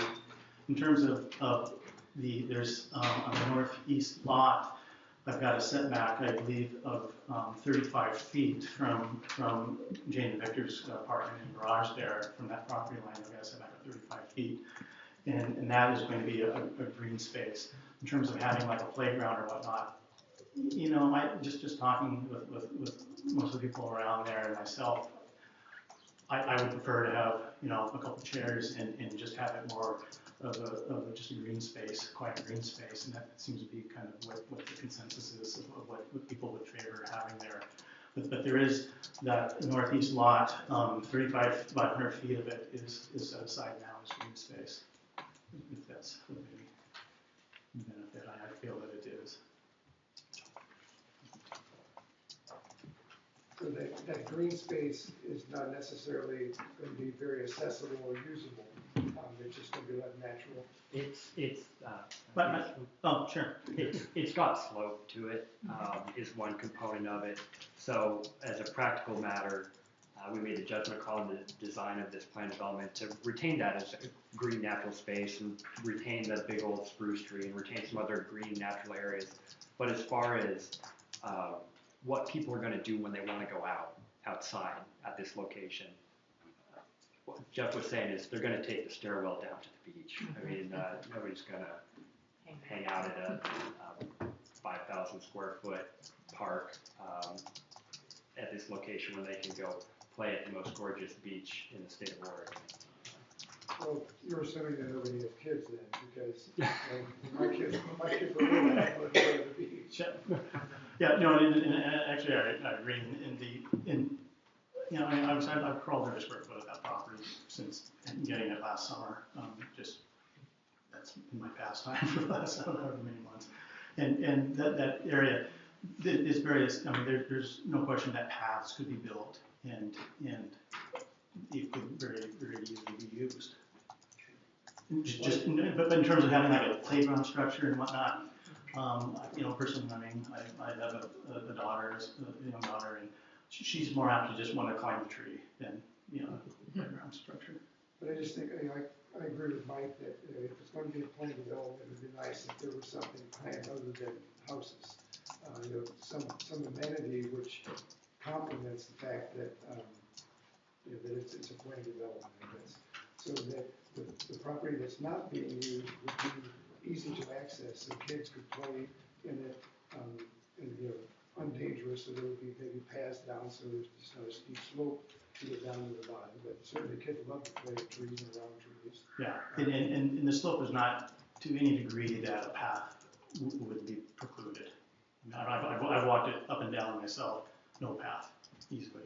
I guess I look at it just a way to maintain some open space, larger green buffer for the rest of the neighborhood, and a reduction in the overall density, which is one of the objections of the plan. Yeah. Right now I've got, it's 100 by 35, is that one section. And then plus throughout the bank in the front, that's grass.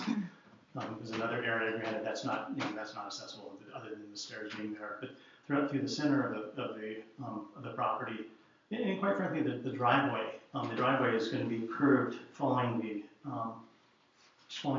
topographical contours of the property, and I look forward to walking that driveway. I mean, literally, I'm not exaggerating, in that it's made to tie in and feel like a part of the property, and then the shared access through the center to the stairs. So that's going to be common area, I guess would be the best way to phrase it. I just have one more question for the either one of you. The intention is to maintain this cottage-like environment, which I applaud. I wonder how you view 2,500 square foot home as a cottage. My view is... that's at the upper end of a cottage. It's a good question. It's a very good question. You're kind of getting to scale. Yeah, we talk about the village character. On accepting a condition of something less than that, like 2,000 square feet. You know, something is more in scale with cottages in. If I heard Jeff correctly earlier, he threw out the number 9,000 square. Did you mean to throw that out? Yeah, but my initial thought was, my initial thought when looking at the property and whatnot was in just roughly, sketching out homes and I'm not an architect, I'm not a designer, but I have designed multiple homes and built them and had success and people liking them, which is what is kind of fun. But yeah, 8,000 or 9,000 square feet total structure size, in my mind, would be the maximum. Beyond that, I think it's kind of branching out of the scale of the cottage atmosphere. So we would accept a condition of 9,000, cap of 9,000 between the four. Sure. Yeah. Easy. So there's a number for you if that's what you're after. A total building envelope being 9,000 square feet. The total, out of the, rebuilding the historic home and the three other homes, the total size of the structures would be that maximum. So even this, a slight variation, but this is even less. Would be even more restricted than saying building envelope of 9,000 square feet. That would be, building envelope would be the bottom floor. We're saying 9,000 square feet bottom and top. Bottom and top. Thank you for clarifying that. Mark, if I could ask a question, Mark, on the current footprint that we have drawn on these drawings, those homes could be 2,500 square feet or 3,000 or what? It's a complicated question. Actually, when we were able to express it straightforward, there's a couple of restrictions that come into play here, and Will got it, but not one of them, the difference between 1 and 2-story houses, but we allow a 50% lot coverage maximum. And if they were 5,000 square foot lots, and the average is actually a little bit, something closer to 6,000. 6,200. Let's say the average is 6,000, that would allow up to a 3,000 square foot lot coverage. But that also, lot coverage includes the garage, the paved driveway, the porches and patios. And then we allow a 60% floor area ratio. So the total bottom and top floor of the building can get up to 60% of the lot area. 60% of 6,000 is what, 3,600 square feet? That's the default setting of our code. Obviously, on a plan development, you can change that. I'm a little reluctant to want to limit the size beyond what would be permitted there on a standard lot. And I go back to remembering when my second child was born here in Cannon Beach, and we were living in a 900 square foot condo, and obviously needed to find something bigger, and began to look and could not believe there was hardly anything we could find. It took a long time to find anything where we could live comfortably, just 4 of us. So there just aren't many out there. So many houses. This was 20 years ago, but there weren't there many houses at that time that could accommodate a family, a growing family. The city has a limited land supply, without a doubt, and if you let us operate within the city's code restrictions, you will save us a headache on trying to allocate square footage. So we would be very grateful. But I heard Mark say if we operated within the city code restrictions, it would be 36,000 square foot homes. 3,600. 3,600 square foot homes. Which is much larger than even just. On each lot, because it's not 5,000. If the average was 6,000. So we could say 25. Yeah. I have no desire to build anything that size. If I may, I need to chime in here a little bit. Please. I've got several things here, and I'll go down my list. The trees, I totally understand that trees have to go when you build them. That's just common practice. I merit the fact that you are trying to save as much as possible. I've known so many places where their building development concept is to level the ground first and then maybe plant trees, which kind of happened up on Chapman Point in some places. So I appreciate that. I am a little concerned about the big spruce. I would hope that you have an arborist come in and look at it, and especially when the concept of a driveway right next to it, in relationship to losing the rest of its grove, you could weaken it. So I'd like to know how that goes. Okay, yeah, that's fine. And I've had preliminary discussions, and part of what we're doing is in terms of the driveway, using the existing driveway that goes right next to this big Sitka, and by just using that driveway as it stands, so there's no new grading there and things like that to minimize the effect. That's, as I mentioned, as soon as somebody mentioned that property to me, the first thing, having come here my entire life, the first thing that popped in my mind was big Sitka spruce in that property. We understand the neighborhoods and our own concern about preserving that tree. We would happily accept a condition of approval that before the driveway is laid out, that we retain a certified arborist to come in and make suggestions on any tweaks that can be done to ensure the continued survival of that spruce. In the one to the north of it too. Actually, there's two very nice spruces.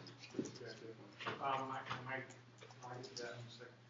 As far as the homes and the size, just brief little anecdote. The term cottage should not relate to size. That's actually a term for design. If you Google cottage, what you come up with is mansion-size things. It's really amazing. So, just for terminology, I do hope that you, and I appreciate that you're trying to go small. 2,000 is not small, but that's my opinion. The driveway, I'm curious also about if you pave that, especially near the two trees, consider some of the permeable paving. I don't want to pave that. Okay. The driveway is the only part of the whole concept to me that really hurts the image of the property, because it cuts into that really neat little center grove. I can see how it's the only way to develop the 4 access points that you need. It's too bad. That's the spot. When I was a kid, I had a fort in there. So I'm very attached to that little spot. So, the old owners that lived up in there always, I knew I had something down there, but in that case, I would also support the condition about maintaining what Mark had written here for number 4 about the maintenance of Wall Street, keeping it as gravel.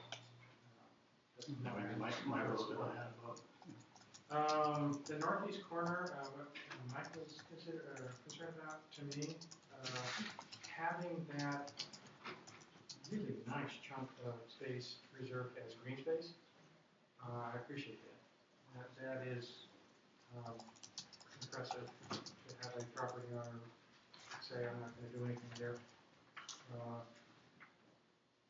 I do like the idea of maybe putting a little trail in off Wall Street and a bench in there. That's for the neighborhood. That's up to you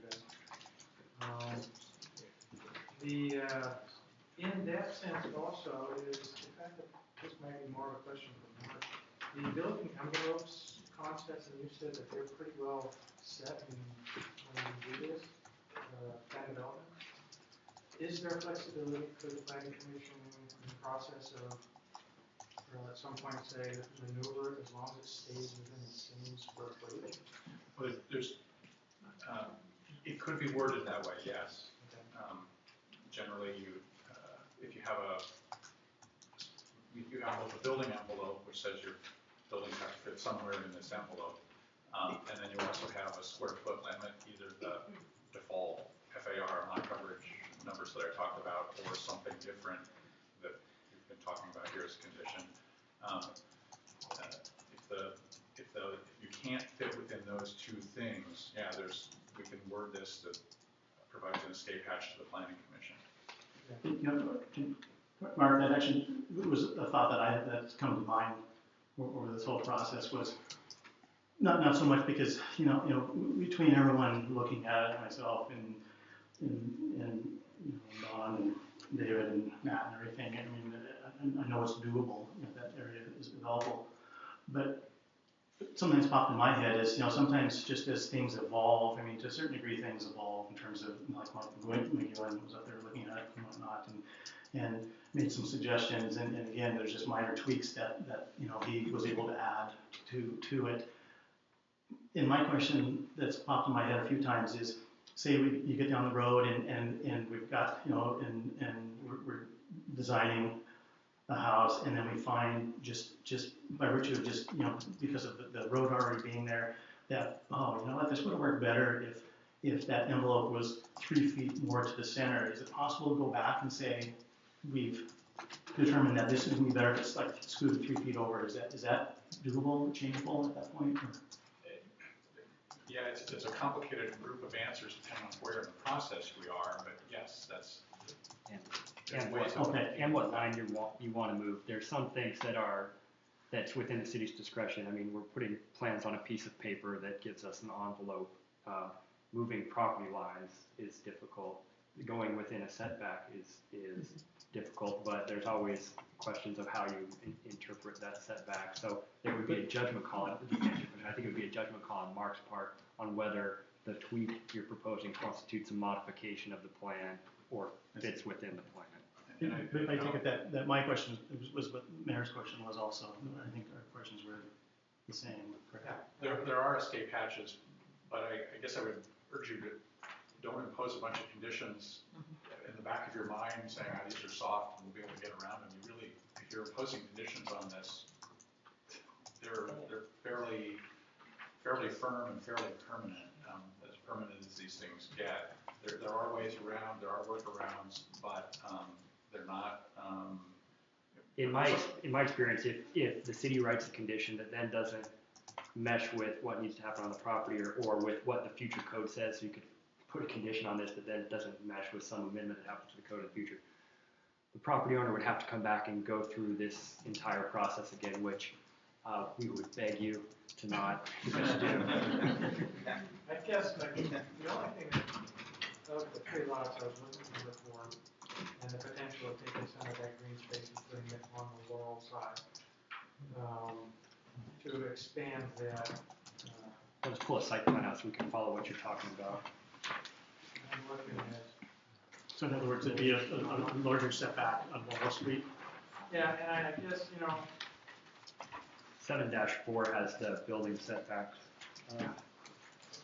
In that sense, the frontage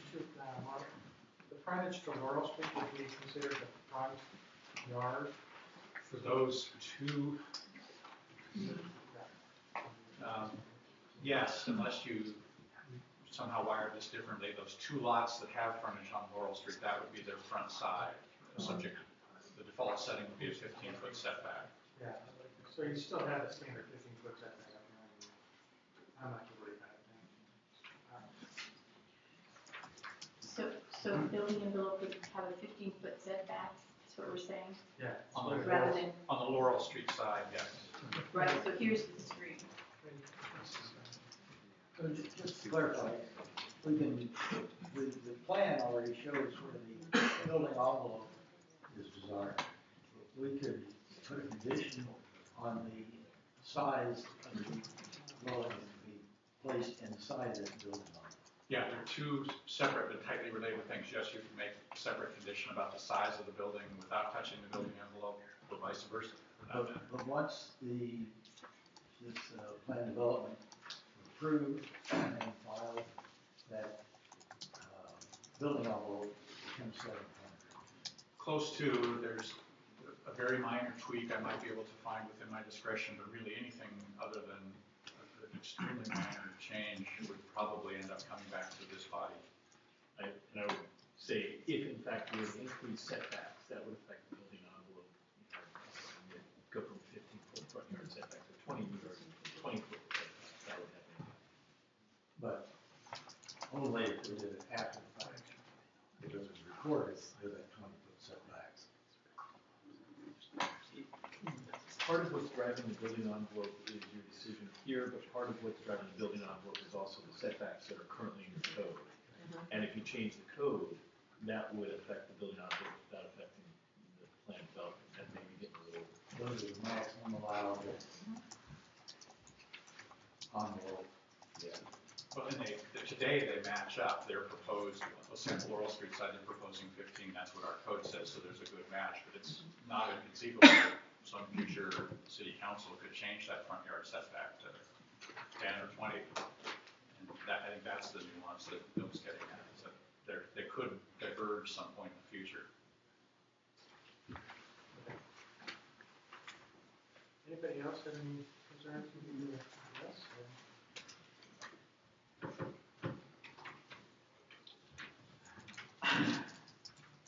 Question? No, it isn't a question really. I just think it's the issue of being fair to the developer too, in terms of we all have different areas where we could tweak it for the developer. I appreciate seeing this because what I've been using for the building envelope, ran out to the street, which doesn't make sense. But it seems to me that this is just probably oversimplistic, that in terms of equity and fairness, what's being presented to us is very similar to what's going on in the neighborhood. When you look at the size of the other homes, they've all dealt with setbacks.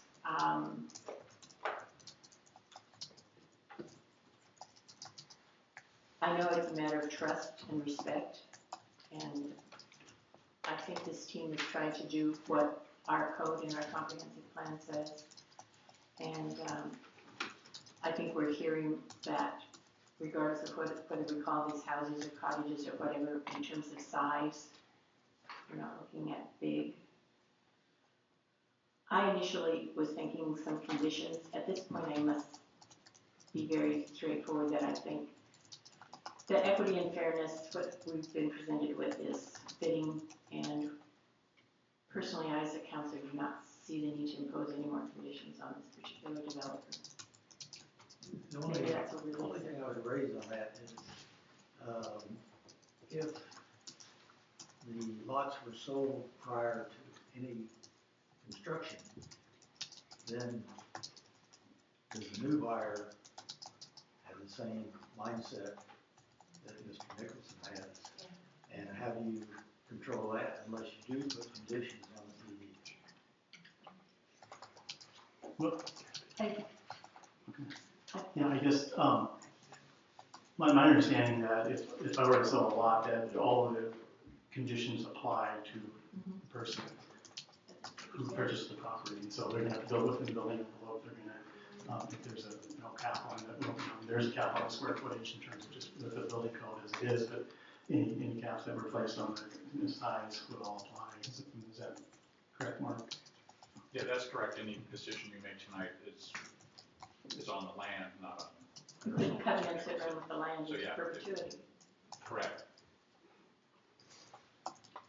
Okay, just a note of procedure. Any conditions that we put would primarily go to the land development, PD 1401. Yes, I would say so. The certain ones we've been talking about are a better fit there. So the zone map amendment is just do that, then we do the conditions onto the plan development one, and then the variance would happen with the third. The conditions are the best fit on the PD part of it. Okay. The PD preliminary. And is that the first thing to address? Is It sort of doesn't matter, but logically the zone change comes first. So I'm looking for a motion on the zone map amendment. I move that City Council tentatively approve ZC 1401 pending our review of draft findings on March 3rd, 2015. I'll second that. Okay, is there any discussion? This is on the variance. This is the zone change. This is the zone change, ZC 1401. ZC 1401. And the findings then will be put in later? The conditions will be. We would, if this motion passes, we would bring you back a set of findings that has those conditions for your March 3rd meeting to look at to make sure that they're as you want it. Would would that be the final vote taken at that time then? Yes, and this would be, as the motion stands, it's a tentative approval. That's a procedural thing that gives us some direction for preparing those findings. A second, Mike, did you have a question? No, I think Mark answered the question.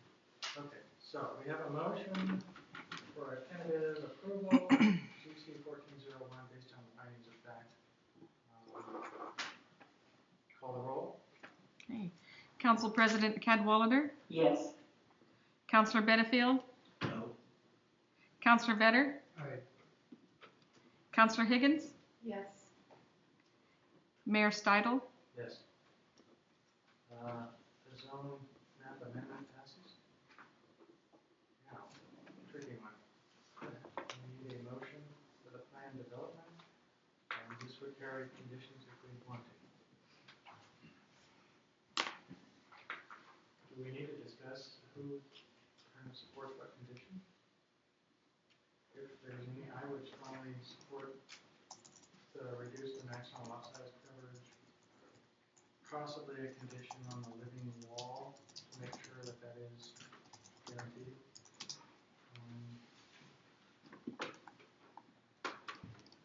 Those two are the ones I would concern. I agree, I think the living walls certainly should be part of the condition. And also, I think protecting that large space should be part of the condition. Two large spaces. One at the entrance. Or there's two. It's the one at the entrance there.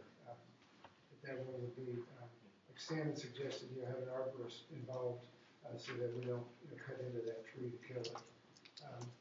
And also, certainly the condition about any damage done to the street would be repaired back to good condition. The only other one that I thought is maybe pushing another 5 feet back off of the wall to make less impact. And by doing that, we're not talking about pushing the entire envelope back, is that right, Mark? The suggestion was to reduce the envelope by 5 feet on the east side on Laurel. That would, the flip side of saying that would be to increase the setback off of Laurel to 20 feet. Yes. If that's a clearer way of saying it. But are we saying we're just pushing that footprint back? Well, you could. Or are we saying we're making that footprint smaller? You could do it either way. Is there a question of the applicant? Is there room to push that footprint back and still with the same envelope? I think our request would be to push the entire thing for the north. If we've got this room here. Which lot? These two. Both the east lots? Both of the lots abutting Laurel, correct? Yeah, I'm thinking of making a little more frontage or a little more buffer on Laurel. Yeah. I guess my only comment would be that the Laurel is narrower than what the actual road bed, like Hemlock, just two blocks over. The actual road bed that's there now is actually narrower than the actual road, and the right now, with how Laurel lies, it lies east at the east portion of the road bed. I don't know. Of the right of way. For the right of way, it's on the east portion, and so right now, with the 15-foot setback from the property line, if you're standing on Laurel right there,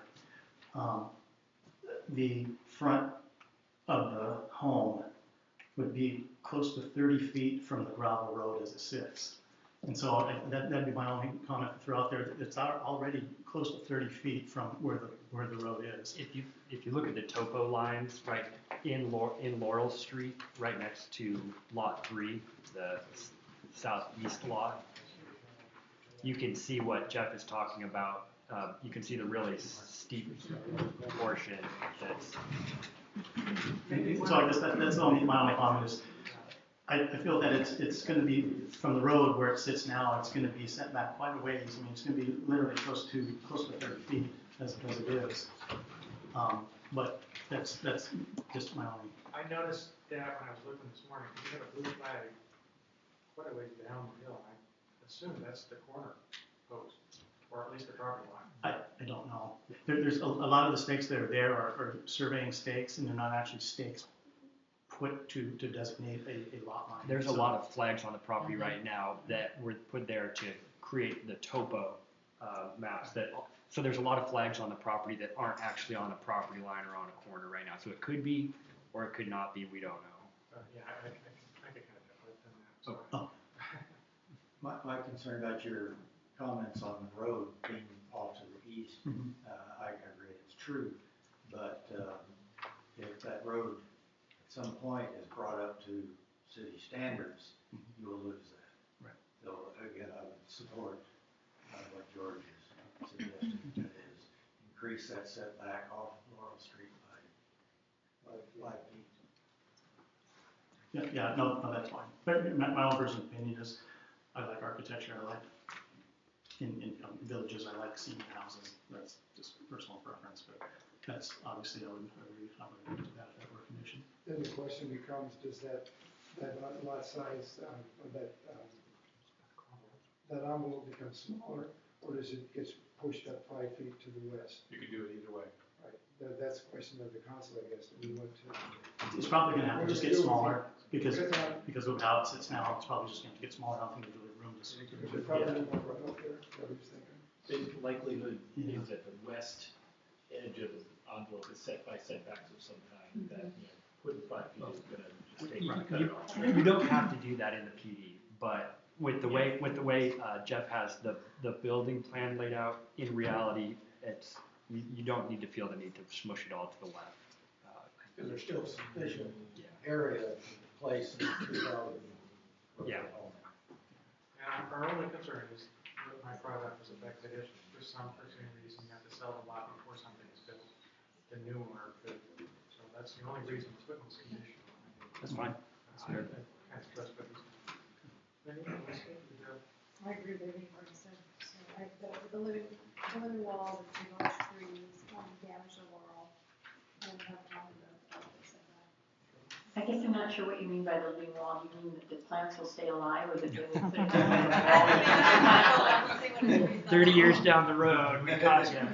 I mean, what kind I of think it's, guarantee do you look I'm there? looking at just making sure it's staying a living wall, not just a concrete wall. Yeah, like on Oak, yeah. Right, that's, What we meant was the built environment of having the planters built into the walls, Yeah. and we will of course plant, yeah, it looks like that. I mean, that's a construction material that they plan to use, so what more guarantee? Yeah, honestly, that doesn't need to be reflected as a condition. Even if you didn't reflect it as a condition and you approve this, I would enforce it as one because it's in their drawings. it's in the drawings. Exactly. They So should. it's not a suggestion in the drawing, it's actually a. Well, in this sense, it's an expression of how important it is to you, but even if you had never mentioned it, it would still be enforceable because it's in their proposal. We intended that to be part of our proposal to the city. So is somebody ready to make a motion on it? I will. I move that the city council approve PD, Plan Development 14-01, based on the findings of the staff, subject to these conditions. Condition 1, that we reduce the,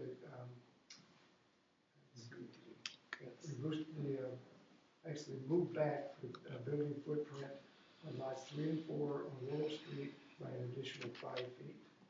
So they would be moved from east to west. Second condition is that any damage to Laurel Street resulting from construction on the subject property will be repaired at the owner's expense and the street will be restored to its current condition. There's no need for this, at this time, to pave this section of Laurel Street. And another condition is that an arborist would be consulted for to make sure that the large trees are not damaged beyond repair during construction. And the last thing would be that even though it doesn't have to be here, I think we should say that there'll be a living wall, and not only that it be a thing designed to be living, but that it actually is living.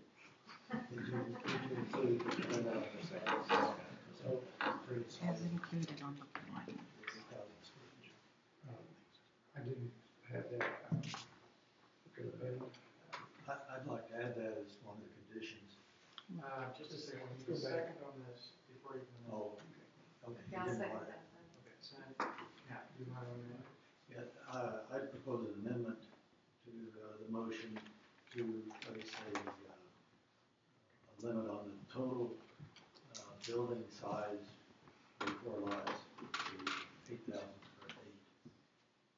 I thought it was 9. Just went down. That was 9. There's Isn't one that what there. he said? Nine, sorry, how to hope for, 9,000 square feet. Okay, so you're proposing an additional condition to be added. Right. Do I have a second on the amendment? I'll second. May I ask a question about the motion? First of all, was that also a tentative motion analogous to the first Yes, one? yes. Okay.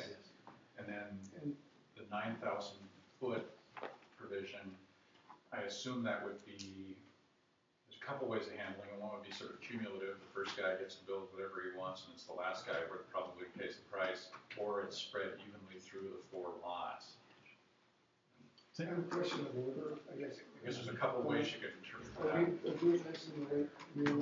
What you have pending is a motion and, the initial motion and a motion to amend, and this is discussion on the motion to amend and what is contemplated in that, so the first vote you have is on the motion. So the Yeah, first motion is on hold right now. Right, and it is a tentative vote, so you actually get to see this, but I just wanted to know how to write this up. My gut feeling is we split the 9,000 feet evenly among the 4 lots. I'd rather have the flexibility to have it vary, because. So that would be a sort of a cumulative thing. And it would be on the owner if he sold any lots to the point to put a deed restriction capping the square footage for that lot.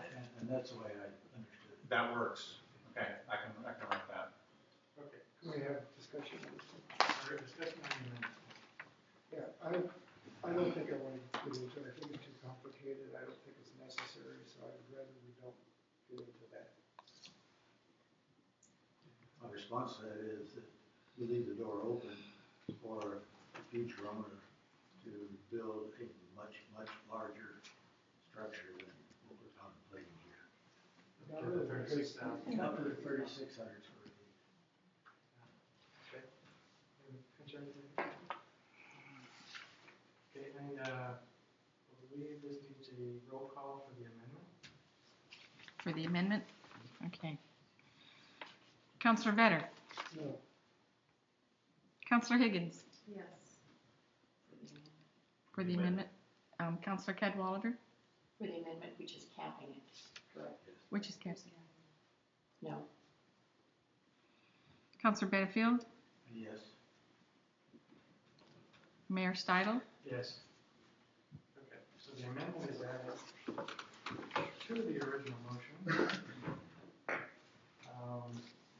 Any discussion on the original motion now that it has 5 conditions? Could we have 5 repeat? I can try. Oh, the living wall, that's it. Yeah, we've got the reduced footprint for the 5 feet along Laurel Street. What's that? For the recording.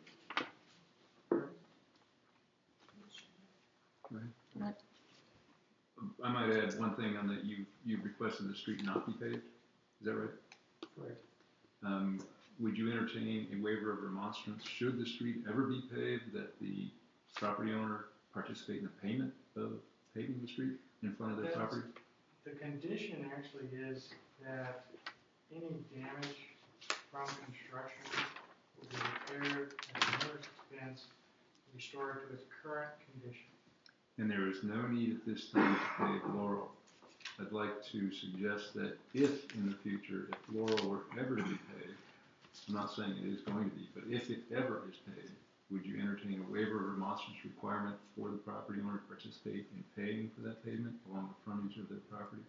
Wouldn't that be automatic to start with? Not necessarily if the city pays.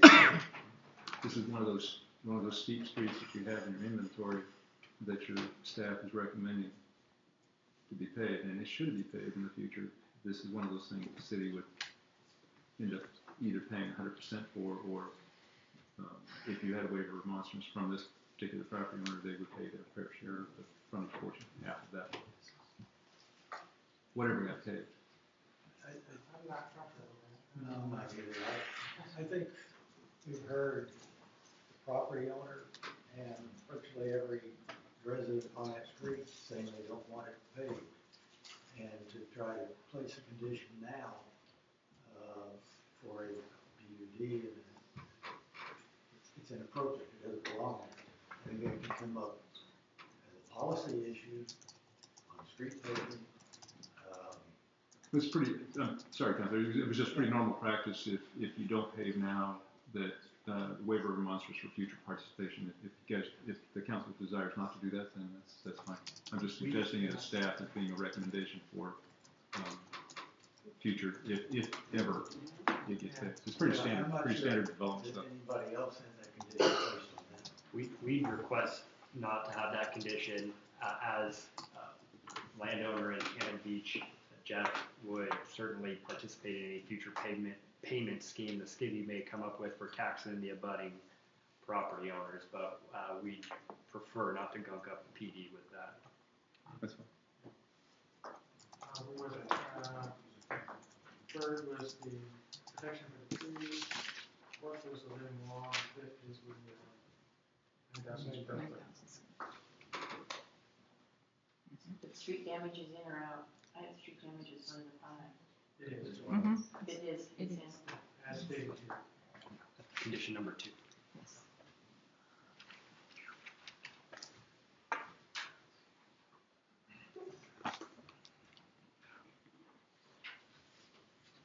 So we have a motion. We have a second. We have an amendment to the motion. Last discussion. Roll call. I thought we just voted on the amendment. It You was said an amendment. No, this is now the main motion. Then you said amendment to the amendment. Okay, sorry. This is the main motion. No, this Back to is the the Main motion as amended. motion as amended. As amended, I'll reiterate. The city will approve DD 1401 based on findings of fact with the conditions, 5 feet along Laurel, damage to the street would be repaired, damage expense. The 2 big trees would be protected. The living wall would be living. And the 9,000 square foot limit total on square foot. Okay. So, and this is a tentative approval. Tentative. Coming back March 3rd. Findings of fact. Right. Counselor Higgins. Yes. Council President Cadwallader. Yes. Counselor Benefield. Yes. Counselor Vetter. Aye. Mayor Stidle. Yes. Okay, that one has passed. The last one is the variance on slope density requirements. Need a motion on that?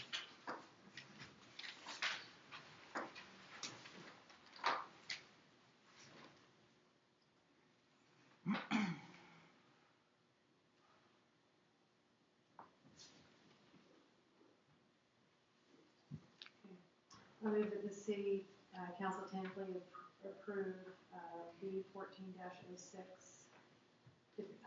pending our review of draft findings on March 3rd, 2015. I second it. Discussion? And that was a tentative.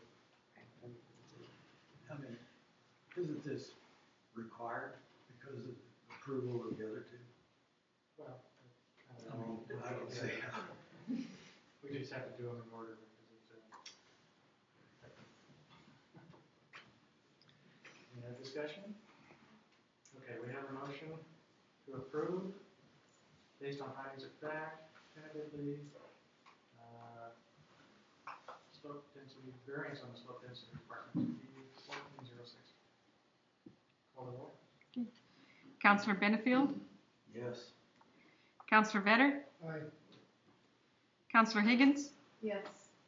Council President Cadwallader. Yes. Mayor Stidle. Yes. That will be it. I will close the special meeting.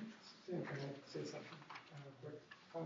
As a former planning commission member, it always was a big thing, I guess, when the council overturns, a decision. I know the planning commission put a lot of time and effort into this, and I don't want them to think in any way that we don't totally respect, the work and the opinions they have.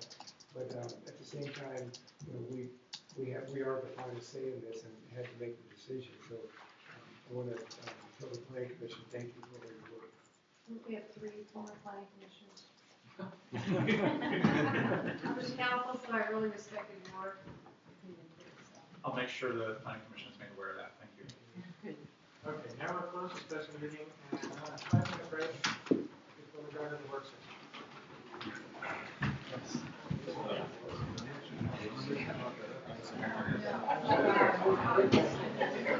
My turn. I'm gonna pause this.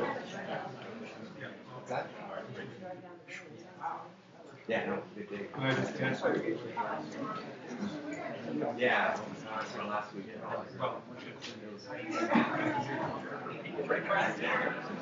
We're good. Oh, okay.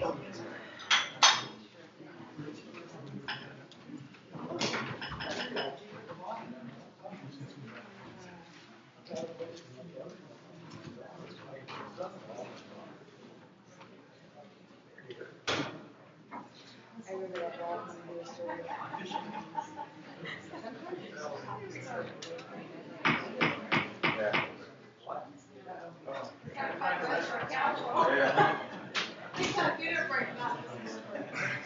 It hit a carpet.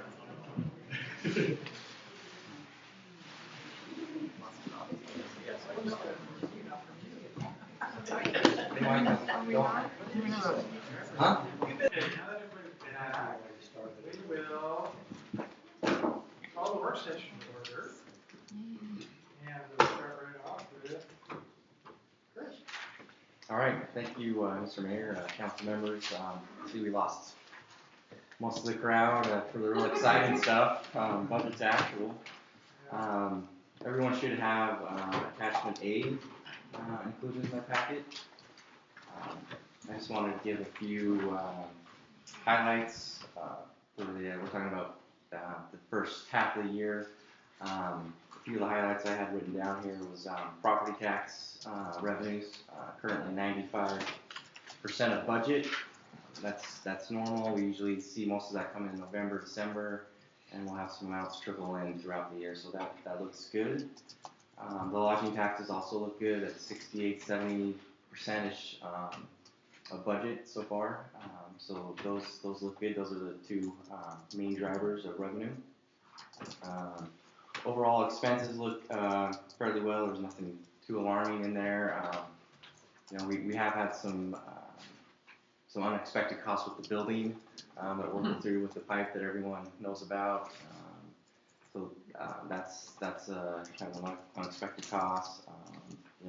The bank fees have been a little more, and it maybe just been under budgeted primarily. Those are the 2 kind of things that stuck out in my mind and looking through the first 6 months of the year. And then that was basically all I had. I would just open up for any questions specifically you had on budget to actual or any other questions you'd like to. I have a question here, Chris, you may have already answered, I just got caught up here on let's see, the second page, I guess it is, a negative figure for maintenance supplies. In which one are we looking at, George? Budget minus year to date, so we've already done 227% of budget. Right here on page maintenance supplies is we had the PD door. We had some maintenance on that. It's also I think some of the kitchen remodel expenses. No, that's actually the PD's garage door was unbudgeted, so we needed to get a brand new garage door for the PD's garage. So that's why you see that, and that's what that got charged to, as opposed to facility improvements. So you will be running over, I'll just for a note, you will be running over on facility improvements by a substantial amount for, we'll do an end-of-year budget authorization for that because of the unscheduled restroom repair. Any other questions? I have a question on, let's see what page it is here. Page 224 of our packet, but I'm not sure what page. Which, Look for the fund title and then. Budget worksheet console, once a quarter, just budget worksheet, I guess, City of Kennedy's budget worksheet. It's on, the middle of the page. Public, computer professional, we're already 225% of our budget. Do you have a line item for that one? That's, 010, I think that's our, 10300? yeah, I think that's our ongoing, outsourced IT. Has been over budget. A lot of that relates to, the MERS, that happened. Some of that relates to that. Some of that's just ongoing, unexpected costs, over budget. Also, we just upgraded to the latest operating system, and during that upgrade, some extra time was needed to be spent to get all the computers working properly again. So he did have to spend more time. So that's going to go further higher again, probably. Yes, and as you know, during the council goal setting, we are going to be in-housing the IT function, and that has already been set in motion. Joyce, what page number did you say was 220? 224. Thank you.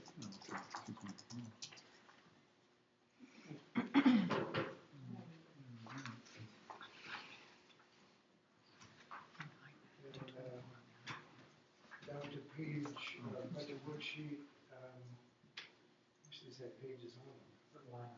Okay, line item is 015, 242,310. 015. I'm sorry, it's 42,405. 015. Okay, that's a revenue account. That's where we've done 1,300% of our budget. And it's local review items. Local budgets.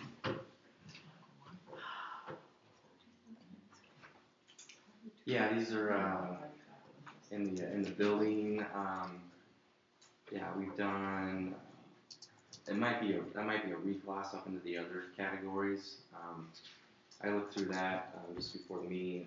It's basically a lot of fees. I don't know. I'd have to go back through and find out why that's.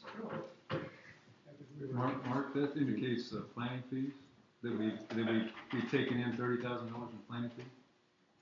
It's possible. That's what the budget is saying. And that's what the councilor's question is. Oh, no, 230, I think 30. Does that sound right? We're budgeted for 2,200 and we got 30,000. That's good. I suspect That's a good thing. It's a good problem. That's to the good.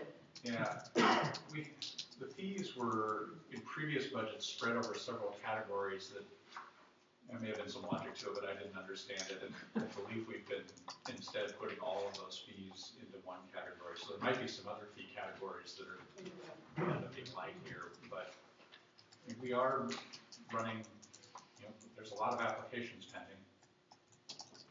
The one that you heard tonight had $6,000 worth of fees attached to it. So.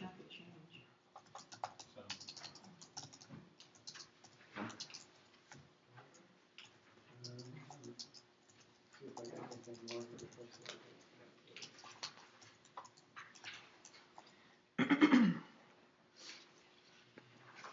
Chris, your comment about bank fees is, what does Yeah. that mean? So the bank fees, so it's just our processing fees, our what the bank's charging us.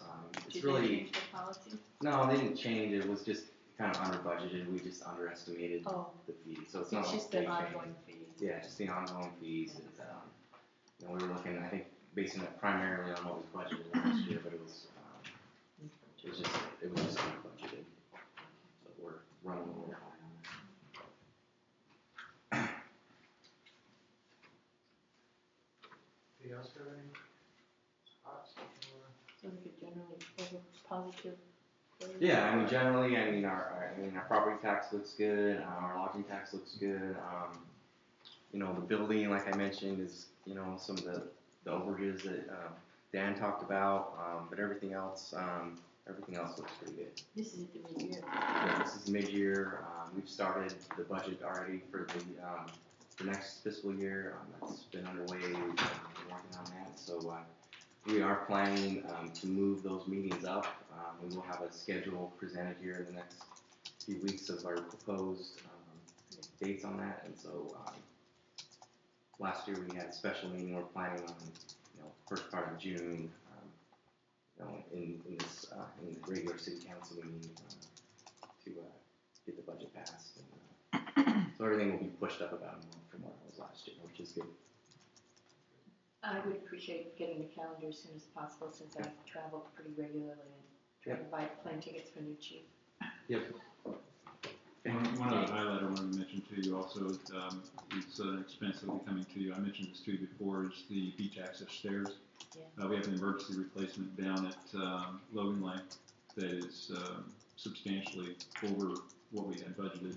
We also have the haystack stairs that we're working on right now.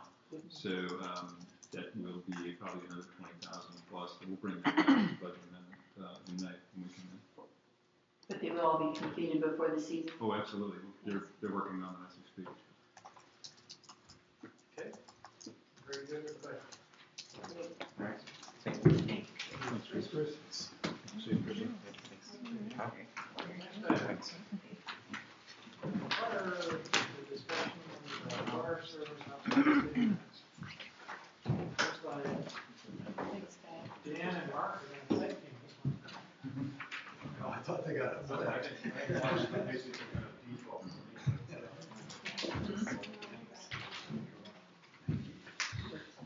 That's the, what I just handed out was the tech memo from the consultant that, and I did not give our recorder a copy, so hang on to one. This is the tech memo from OTAC Engineers, our consultant, that we hired to take a look at our capacity of our water service. So this is an issue that council directed staff to take a look at, to review our water service capacity and land use issues that might potentially come up if we, as a city, were to extend water service outside the existing city limits and the urban growth boundary. Now, right now, as you know, your comp plan limits water sewer service to inside city limits. Now, that's not the urban growth boundary, that's the city limits. In a lot of cases here, the urban growth boundary matches the city limits. So what you have right now is two properties that are contiguous with both the city limits and urban growth boundary who have water service, and that is in difference to your comp plan. The one property owner was a legacy property that was connected when it was a district, when it was a small water district. The second property was recently connected through a process, it's not well documented in the city, but it was done and it was approved. And this is one significant change to what my memo says to you tonight, is that the property owner has been notified but has not agreed, has not signed any agreement to terminate.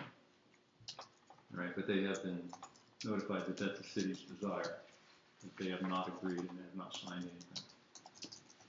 So given the above, the council requests the staff to review the feasibility of our capacity to provide water beyond the UGB and evaluate with Mark and myself any planning or zoning issues that might create.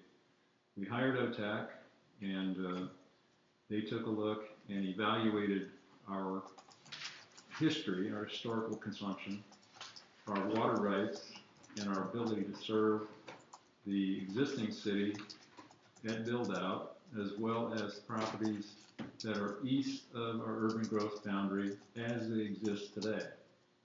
So that's right now, outside the city limits, Mark, that's what, 2 acre minimums? Yeah, the very best is 2 acre. Most of the land outside of our city limits is 80 acre minimum. Right. Forest. Well, that's, I'm presuming residential Residentially development. zoned land Yeah. outside our city limits, which only exists in a couple of places, is at a 2 acre minimum at that county. Right. Given that, and what the consultant came up with is that there's adequate capacity within the city's water rights to provide service to all of that property for the next 60 years. Which we consider 2 acre minimum. 2 acre minimum. Right. If that remains at 2 acre minimum.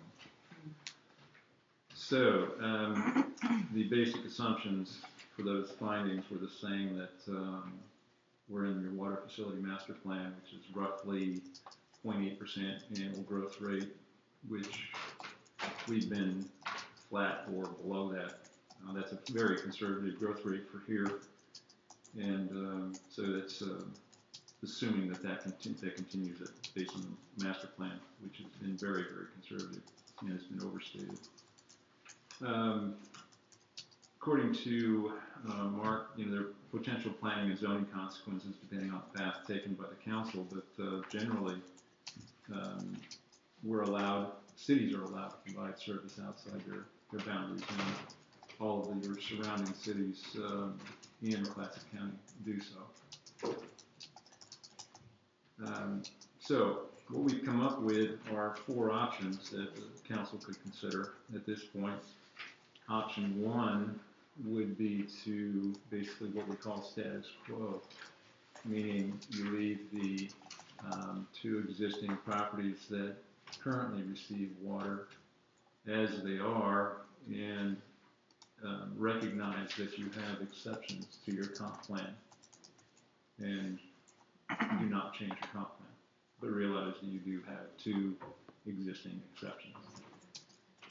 Option 2 would be to allow service outside the UGB, basically with wherever a set of properties desire to receive water, they would have a master meter installed at the urban growth boundary, and they would receive an allotment of water based on the water facility master plan of 161 gallons of water per property, per residential property.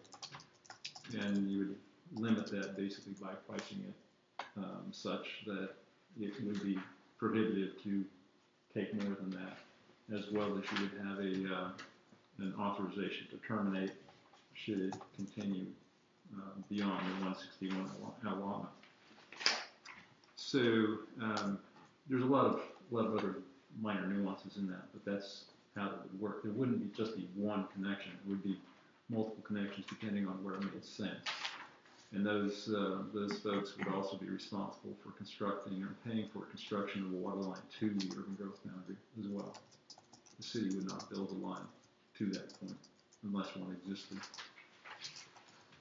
And then the third would be to adjust the urban growth boundary and incorporate those properties inside the urban growth boundary. And you have 2 options under that option itself. One would be to either annex the property or choose not to annex the property. If you chose to both modify the urban growth boundary and then annex, then it would fit within your comp plan. If you chose not to annex, then you would have to modify your comp plan to allow service outside city limits. So that's basically the 4 options that staff has prepared. So, given that, staff looks to council for further guidance. Again, how complicated is the water district? Will we just deliver water to the edge of the urban growth property? Is that Yeah, just to our master meter, that would be it. It would be up to just to a master meter at the urban growth boundary. How complicated is that for the city? Not complicated at all. It's just like having another customer. But the distribution of water beyond that point to residences, they'd be required to set up their own water district. That's, yes. Allocate Right. their own metering and. Yeah, however they choose to do it, I've seen it done multiple ways where it's, and so they have to form a district. There's and- wording in there about accepting the pressure that we can deliver. So Mhm. therefore, they may have to have their own pumping to Yes. deliver. Yeah, and if, most of these properties are elevated, so yes, some of them would find that the pressure required a minimum 20 PSI to have supplemental pumping. And It's an expensive proposition either way. it would be the residents as of January 1st, 2014. Yeah, the properties that were configured as of January 1st, 2014, I figured, put a date certain Yeah. as to what's configured. What this does is it limits, and Mark and I have talked about the potential for subdivisions of properties. Yeah. And there's two ways to do that, basically the way to limit that is through 161 gallons per lot per connected residence. So, a lot has a single residence on it, it gets allocated 161 gallons per capita per day. And that's the max allowed. So if there is a house built within that district, it gets allocated 161 gallons per day. If there's no house, it doesn't get allocated, And just but on bare lot. And it's the 2-acre residential. 2-acre residential. Dan, you said per capita. I mean, per house, Per house. per resident, not per capita.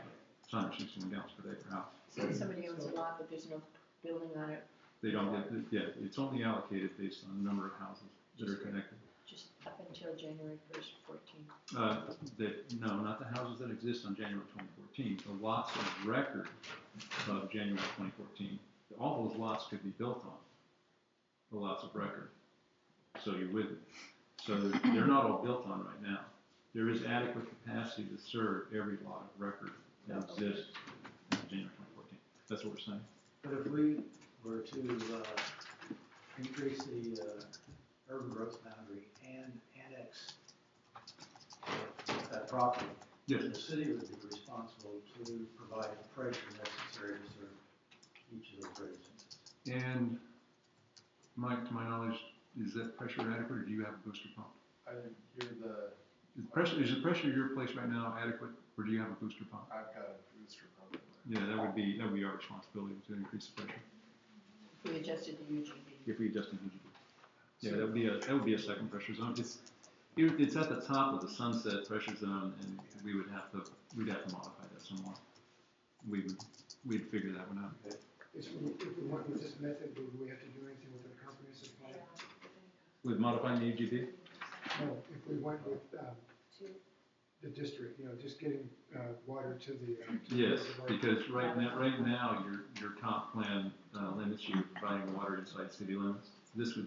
Option 2 would require you to modify your comp plan. No, if your first option was that we continue with our comprehensive plan, but we just accept the fact we have 2 outside, we can do that. I guess that's a question of Tammy. That's the. Correct, so point of clarification, I believe, and I may be incorrect, Dan, but I think we went over this. You mentioned up here that one of the existing properties was a legacy connection, which means basically they're grandfathered in. So down here, when you talk about the options, for example, option 1, allow the existing water service to the 2 residential properties. We're really just talking about 1 residential property. You're correct. You would only, in my proposal there, would only modify the UGB to include the 1 reason. So under all the options, when the 2 residential properties are referred to, it's really just 1. So under option 3, under the annexing, I mean, the 1 residential property that's outside the city limits does receive water, but they are completely grandfathered. There's no exception that needs to be made. Yeah, you're right. You're correct. And whether or not we want to allow a resident to violate the comp plan is something that the council will have to think about. Can we legally allow? You really should, no. It's like breaking your own law. So, I believe in the state of Oregon, there are, 180 school days the kids are supposed to have. Well, there were some years in Oregon where they had 167. It's like, you're basically violating your own law there, so. What is the process for getting the comp plan amended? So, pretty well-established process, hearing before the planning commission, public hearing, public notice, that generates a recommendation. You have a public hearing, a public notice, you make a final decision. The criteria for that UGB amendment or comp plan amendment are, in this case, it's basically a policy decision for you to make. So there's not really criteria, it's rather, we just have to go through the proper process. The comp plan text amendment, in this case, really doesn't have any state law pressing down on you. It really is a policy decision you make. In the case of water policies, the more pressing part is supply. Do we have enough supply? But if the UGB amendment is on the table, that does have some specific criteria that focuses on, can we actually service these properties? And it's not just water, then it becomes sewer, streets, police, and although we don't provide it as a municipal function, fire. And then also the zoning, when we annex and put property in our UGB, changes to city zoning, which is a generally substantially higher density than county zoning. Damage, and most of that property is in a 2-acre minimum lot size. It's going to go at least twice the density under our code, possibly 4 times, depending on what sort of zoning you put on it. So the text amendment, fairly straightforward policy decision and judgment by you. The UGB amendment, same process, but actually has a lot more criteria and a lot more findings, with a more involved decision. Do we have to go to the DLCD? Yes. Well, no, we have to notify DLCD. DLCD has the opportunity to object to our amendment, but it's not a veto deal. They have the opportunity to participate. If they are silent, then you're making the final decision. So we could continue to serve water, the other residents that's currently on the system but not grandfathered, while we prepare an amendment to our comprehensive plan. If that was the direction you're going, what you're concerned about is you don't want to treat one resident that's outside city limits differently than everyone else. So if you were basically to say, hypothetically, we are now going to extend water outside city limits and we're following this, certain road, then at that point, you're not really violating your own comp plan because you're going down that road. And we could do that without changing UGB. We could say we'll provide it to the boundary and we'll sell the water at that point. If that's one way you could do it. It's almost as a commodity. You're almost selling the water as a commodity. I mean, I will also say that there does need to be some interface with the state to extend water outside city limits, and that is a process we would have to. I'm not saying that it's I'm not saying they necessarily have a veto power, the state, but it is a process that we need to complete and work with the state on extending it outside city limits. If we do option 2. Correct. 2 or 3. Well, Yeah. 2, right. Yeah. 3 is in a different way, but yes.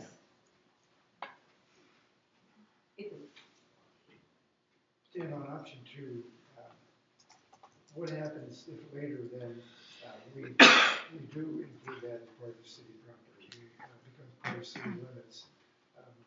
The people that are being served with this master meter who have their own pumps and so forth, now we decide that we're going to annex that as part of the city. What happens then with their system? We, in essence, would end up, if any of that property in that outside urban growth boundary would come inside the city limits at some future point, we would take an assessment of that existing system and determine if it was met our capacity to continue to maintain. And we would adopt it. We would take it over. Okay. Yeah. Concern I would have, option 2, looking at option 2, Mm-hmm. if there was a hunk of property somewhere that was the 80-acre thing that somehow the county. We don't have any. Well, it's outside of the UGB, so there's several. You would have to sell the industrial land. So. Yeah, Mark and I took a look at what properties exist around our boundaries, and beyond private properties, everything is bounded by industrial property. So industrial forest. By stating that the lots that exist, Yes. you're excluding the fact that the 80 acre forest region I'm, doesn't I'm, count. I'm talking residential lots of record. You would put that caveat on it, be residential lots of record. When I described this 80 acre minimum, I glossed over a large regulatory body that really would have you conclude those are not residential lots. It's industrial forest land that under its current zoning is so constrained in terms of residential development as to really fall out of our analysis. Right, and this would exclude the potential for, oh gosh, what is it, potential for a resort to be built up there on the hill. A destination. Yeah, since that's not residential, that's not what this intent was about. Yeah, that's an issue sort of I'm bearing at best here, and you could certainly write this in a way that would keep that out of the equation. Yeah, Mark and I want to exclusively limit this, and that's our whole discussion with OTAC was strictly residential. Well, since there are residential lots currently outside the UGB, does that make it an easier process to modify the UGB to include those lots? Compared to, say, forest land, yes. Is that an owner's? I'll run it past you and you'll tell me whether it's on. Yeah, it does require, it's a lot of paperwork, a lot of research. The two key pieces are the city has to make sets of findings that we have not only the water capacity, which just like the one we have in front of us, but also the sewer capacity, that our road system can handle, that our law enforcement, all of our municipal systems can service those, and then the fire department has to make the same type of findings. Okay. Then we have to also find that we have, well, not done yet. We have to have room in our buildable lands inventory, which is itself a big question. So those are not inconsequential hurdles that that process would have to cross. For option 3. 2 or 3. Oh no, 3. I'm sorry. Just 3. Just 3. Yeah, just 3. How many of these 2 acre residential lots are there as of January 14? Did we say 60? I can't remember. I don't recall the number right off the top of my head. We had a discussion. I was surprised by the low number. It was not very many. And they have to all come together to form this water? No. That's what I want to be clear on. We're talking about several districts at the point where it makes sense. For example, you've got Sunset Road leading up into Elk Mountain. That would be one logical district, which is bounded by a natural point of service to the city's network. As you move farther down south, consider that you do not have a transmission main on the east side of the highway. As in water. Yeah. The only one you have right now is just north of Warren Way, the new subdivision that was put in there. They extended the water service right there. All right? That would be another logical connection where a district could be created. Beyond that, someone else wanting to create a district would have to bring a water line under the highway and it would have to match up with our water system master plan network design so that it made sense where they put it, and they would have to take it all the way to the River boundary, and then put a master plan, and then extend it inside their development. And that's option 2. Yes, that's option 2. And Dan, just to clarify with option 2, because I'm understanding how Public Works technology behind this. So if there was not a district, let's just say homeowner here, homeowner there, they would not be able to receive city water. They would have to form their own district to. You could do it with one property owner by creating its own single property district to address the service that they're receiving public treated water, but they're not managing. The water's not being managed by the city per se once it leaves the city limits. So they literally would have to file the paperwork to becoming like a one household district. Yes. Okay. And they would have to run the line to our facilities. or extend from wherever our facility point of connection would be. Yeah. And what happens then in option 2, when there is the district formed and there's, I don't know, 2, 3, 4 people involved, somebody else. And they want to come and expand, that's the district's problem. Yeah, they have to have the So we have, so that person now comes to us and says, well, you're giving these people water, but not us, and we say, well, that's. Talk to the district, yeah. And we would certainly make the application available at the time their home is built and connected, but that's not our issue to whether, how the system is built inside the district is not our issue. And that district type thing is what we heard about Arch Cape. I mean, I don't want to throw red herring in there, but their water district issues have all been of that type. Yes, well, and that's absolutely true. When you create a water district and you don't plan for build out, then you don't build the backbone, if you will, or the primary pipe big enough. So could we not condition that particular district, condition then that they would have to accept a certain, the lots A boundary? in that area? We really wouldn't want to get involved in the district's That's, policy. They're totally separate. They're actually governmental Yeah, entities. right. They're totally separate, and oftentimes they'll have staff, they have a board, Most they have to districts do, follow yeah. Oregon laws. It's not an easy undertaking. Arch Cape is a classic example. They do have an Arch Cape Water Board. And, they meet regularly, and they have someone who manages their water distribution system, which is required by Oregon law. And it would be too complicated if we had a condition on that. But we just don't want to get involved in another governmental entity's business. It just wouldn't be probably a legal condition, because they have to follow their own. And we also don't really probably want to be involved in their governance and how they, if districts fold, districts dissolve. That's right. If they can't or don't want to, if they can't get the leadership, if they can't get the board, if they can't pay staff, I can't imagine they would even hire staff, but if they had to, if they have a legal problem, a lot of districts will hire lawyers, just for certain projects. Very small districts will they'd have to probably hire a lawyer even to form a district. So I just don't think the city would be able to or want to get involved in their governance and those decisions. I think also our automatic limitation is geography. The locations of places where we can go in is fairly specific. Yes. And there are, as I remember on the build-out thing, there was like 9 very distinct areas that were, that's it. I think there's 7 to 9 potential logical connections on the city's network. And if you think about Highway 101 between Silver Point and the bridge over Ecola Creek, which is the logical north end of this, basically south of there, basically Sunset. Think about the driveways that exist right now that lead up into those areas east of 101. Those are pretty much in line with where you would make connection points. And to not spend too much time talking about Arch Cape, but wasn't their issue when their water manager left that you picked up the city of Cannon Beach picked up some of their dealings until they hired a new, so. Yeah, Arch Cape was substantially different.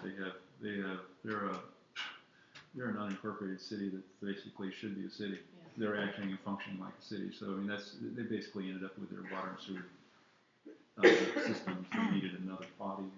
So we covered what they were showing. They literally almost hired us. That's what I thought. Yeah, they did hire us to help them out for maintenance purposes, right? But we wouldn't be caught into that kind of a quote trap. No, not with unquote, this. We're only providing districts. water under option 2. We're only providing water, not sewer, and this is not something that we would get into in terms of servicing. It's very, very limited. Once we set up the meter, once the meter was set up and constructed, we're basically out of it at that point. We're just looking for the additional revenue coming in every month based on the billings. What do you favor, Dave? I'd like to go with option 1, but my attorney says that maybe we can rewrite the comp plan with two exceptions or an exception in it. I don't know. I don't know. I would just like to move on and acknowledge that we made a mistake or a mistake was made. It seems like option 2 is to me, the way to go. My question then is to Mark as to the timing and process for modifying comprehensive? Given the path it has to take, I'd say you'd want to allow 6 months for that. Year. Considering the other things you have on your plate. So, Sorry? Considering the other things you have on your plate. Well, it's not so No, much it's the not things that, I have on my it's plate, just- it's the lead time to prepare the text, review it with VLCD, advertise the planning commission, hold the planning commission hearing, advertise more hearing, hold that hearing, requisite 45 days. By the time you're through all that, 6 months have passed. So, yeah, let's write that date down, June 2015, and see if we're there. There's no real urgency on there, is there? October. It's as urgent as you tell us to make it. I mean, if this is a high priority, we'll move it fast, but I just don't see it moving much faster than that. But we could kind of sit on option one until it gets done. Yeah, I mean, that's where we are. That's the question. Can we continue to operate under option one while we prepare the amendments to our comp plan? If that's the direction you're truly going in, then yes, or we could continue to investigate option two. We do have to discuss with the state about extending our water outside city limits and see what they say. I think it is gonna be just a paper drill with the state, but we need to look into that. Could we move this to another work session to do that? What's that? Could we move this to another work session and in the meantime do that? Do you want me to bring in some draft option 2 language? So if you do decide to pull the trigger, at least you'll know what we're talking about in a little more detail. I think it's better than knowingly violating our own rules by continuing the status quo. I like it better than adjusting the UGBs right now, personally. I don't have any desire to expand our UGBs.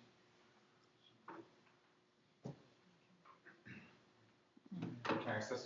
Dan, we had the spring flow data, and from 2000 to 2002, went down from 315 to 293 gallons per minute. Production, is that production? Yeah, there was a low production on September of 2000, was around 300 gallons a minute. Is it stabilized or is it continuing? Oh, that's. I mean, these are old, these are obviously very old numbers. That's our low point data during the driest years. Okay. Yeah. And where is it right now? Like what? Roughly 500. It goes way up. Okay.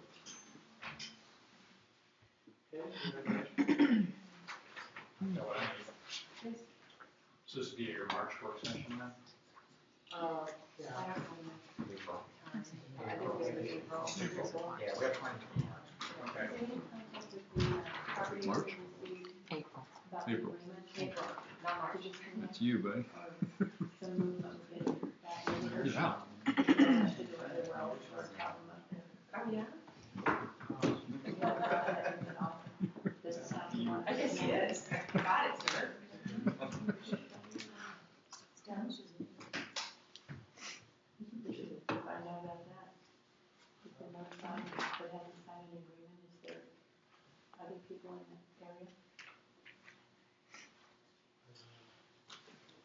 There might be. And I think we need to get through some details first. Yes. Before we go too much further. Yeah. Let's staff explore what the city attorney has brought up and get some of those answers first before we get much further. But he's been notified that he's going to cut off in 3 years. What was the tolling date of that? Well, he hasn't accepted anything on. Well, it wasn't an acceptance. Okay. There's no good. It was, what was the date? It was when Jenny was here. I think it was September, right? September or October. Not sure. I said 14, so. Would have been 17, 15, 16, 17. Yeah, we've got a lot of time. And is the other property owner being contacted you? There isn't another property owner, There's a legacy property owner. which is grandfathered, so we don't have to worry about them at all. So Yeah. the other group that's been here There is a complication in this, in that there is a property owner who has requested service who is adjacent to these two existing property owners. He bought a parcel in between these two. And he believes he can get city water, but he's been told by the previous city manager that he cannot.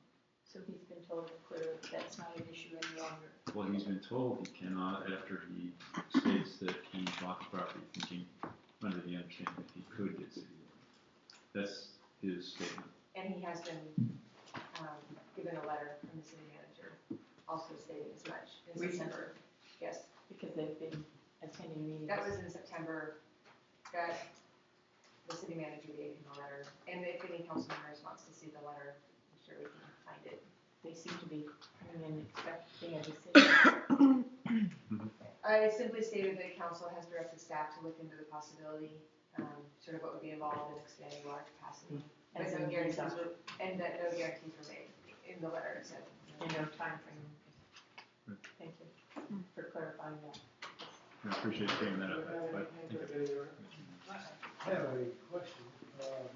Some time ago, we discussed an ordinance on derelict buildings. Yeah. What was that? We're supposed to be tonight. We keep This pushing. building may qualify.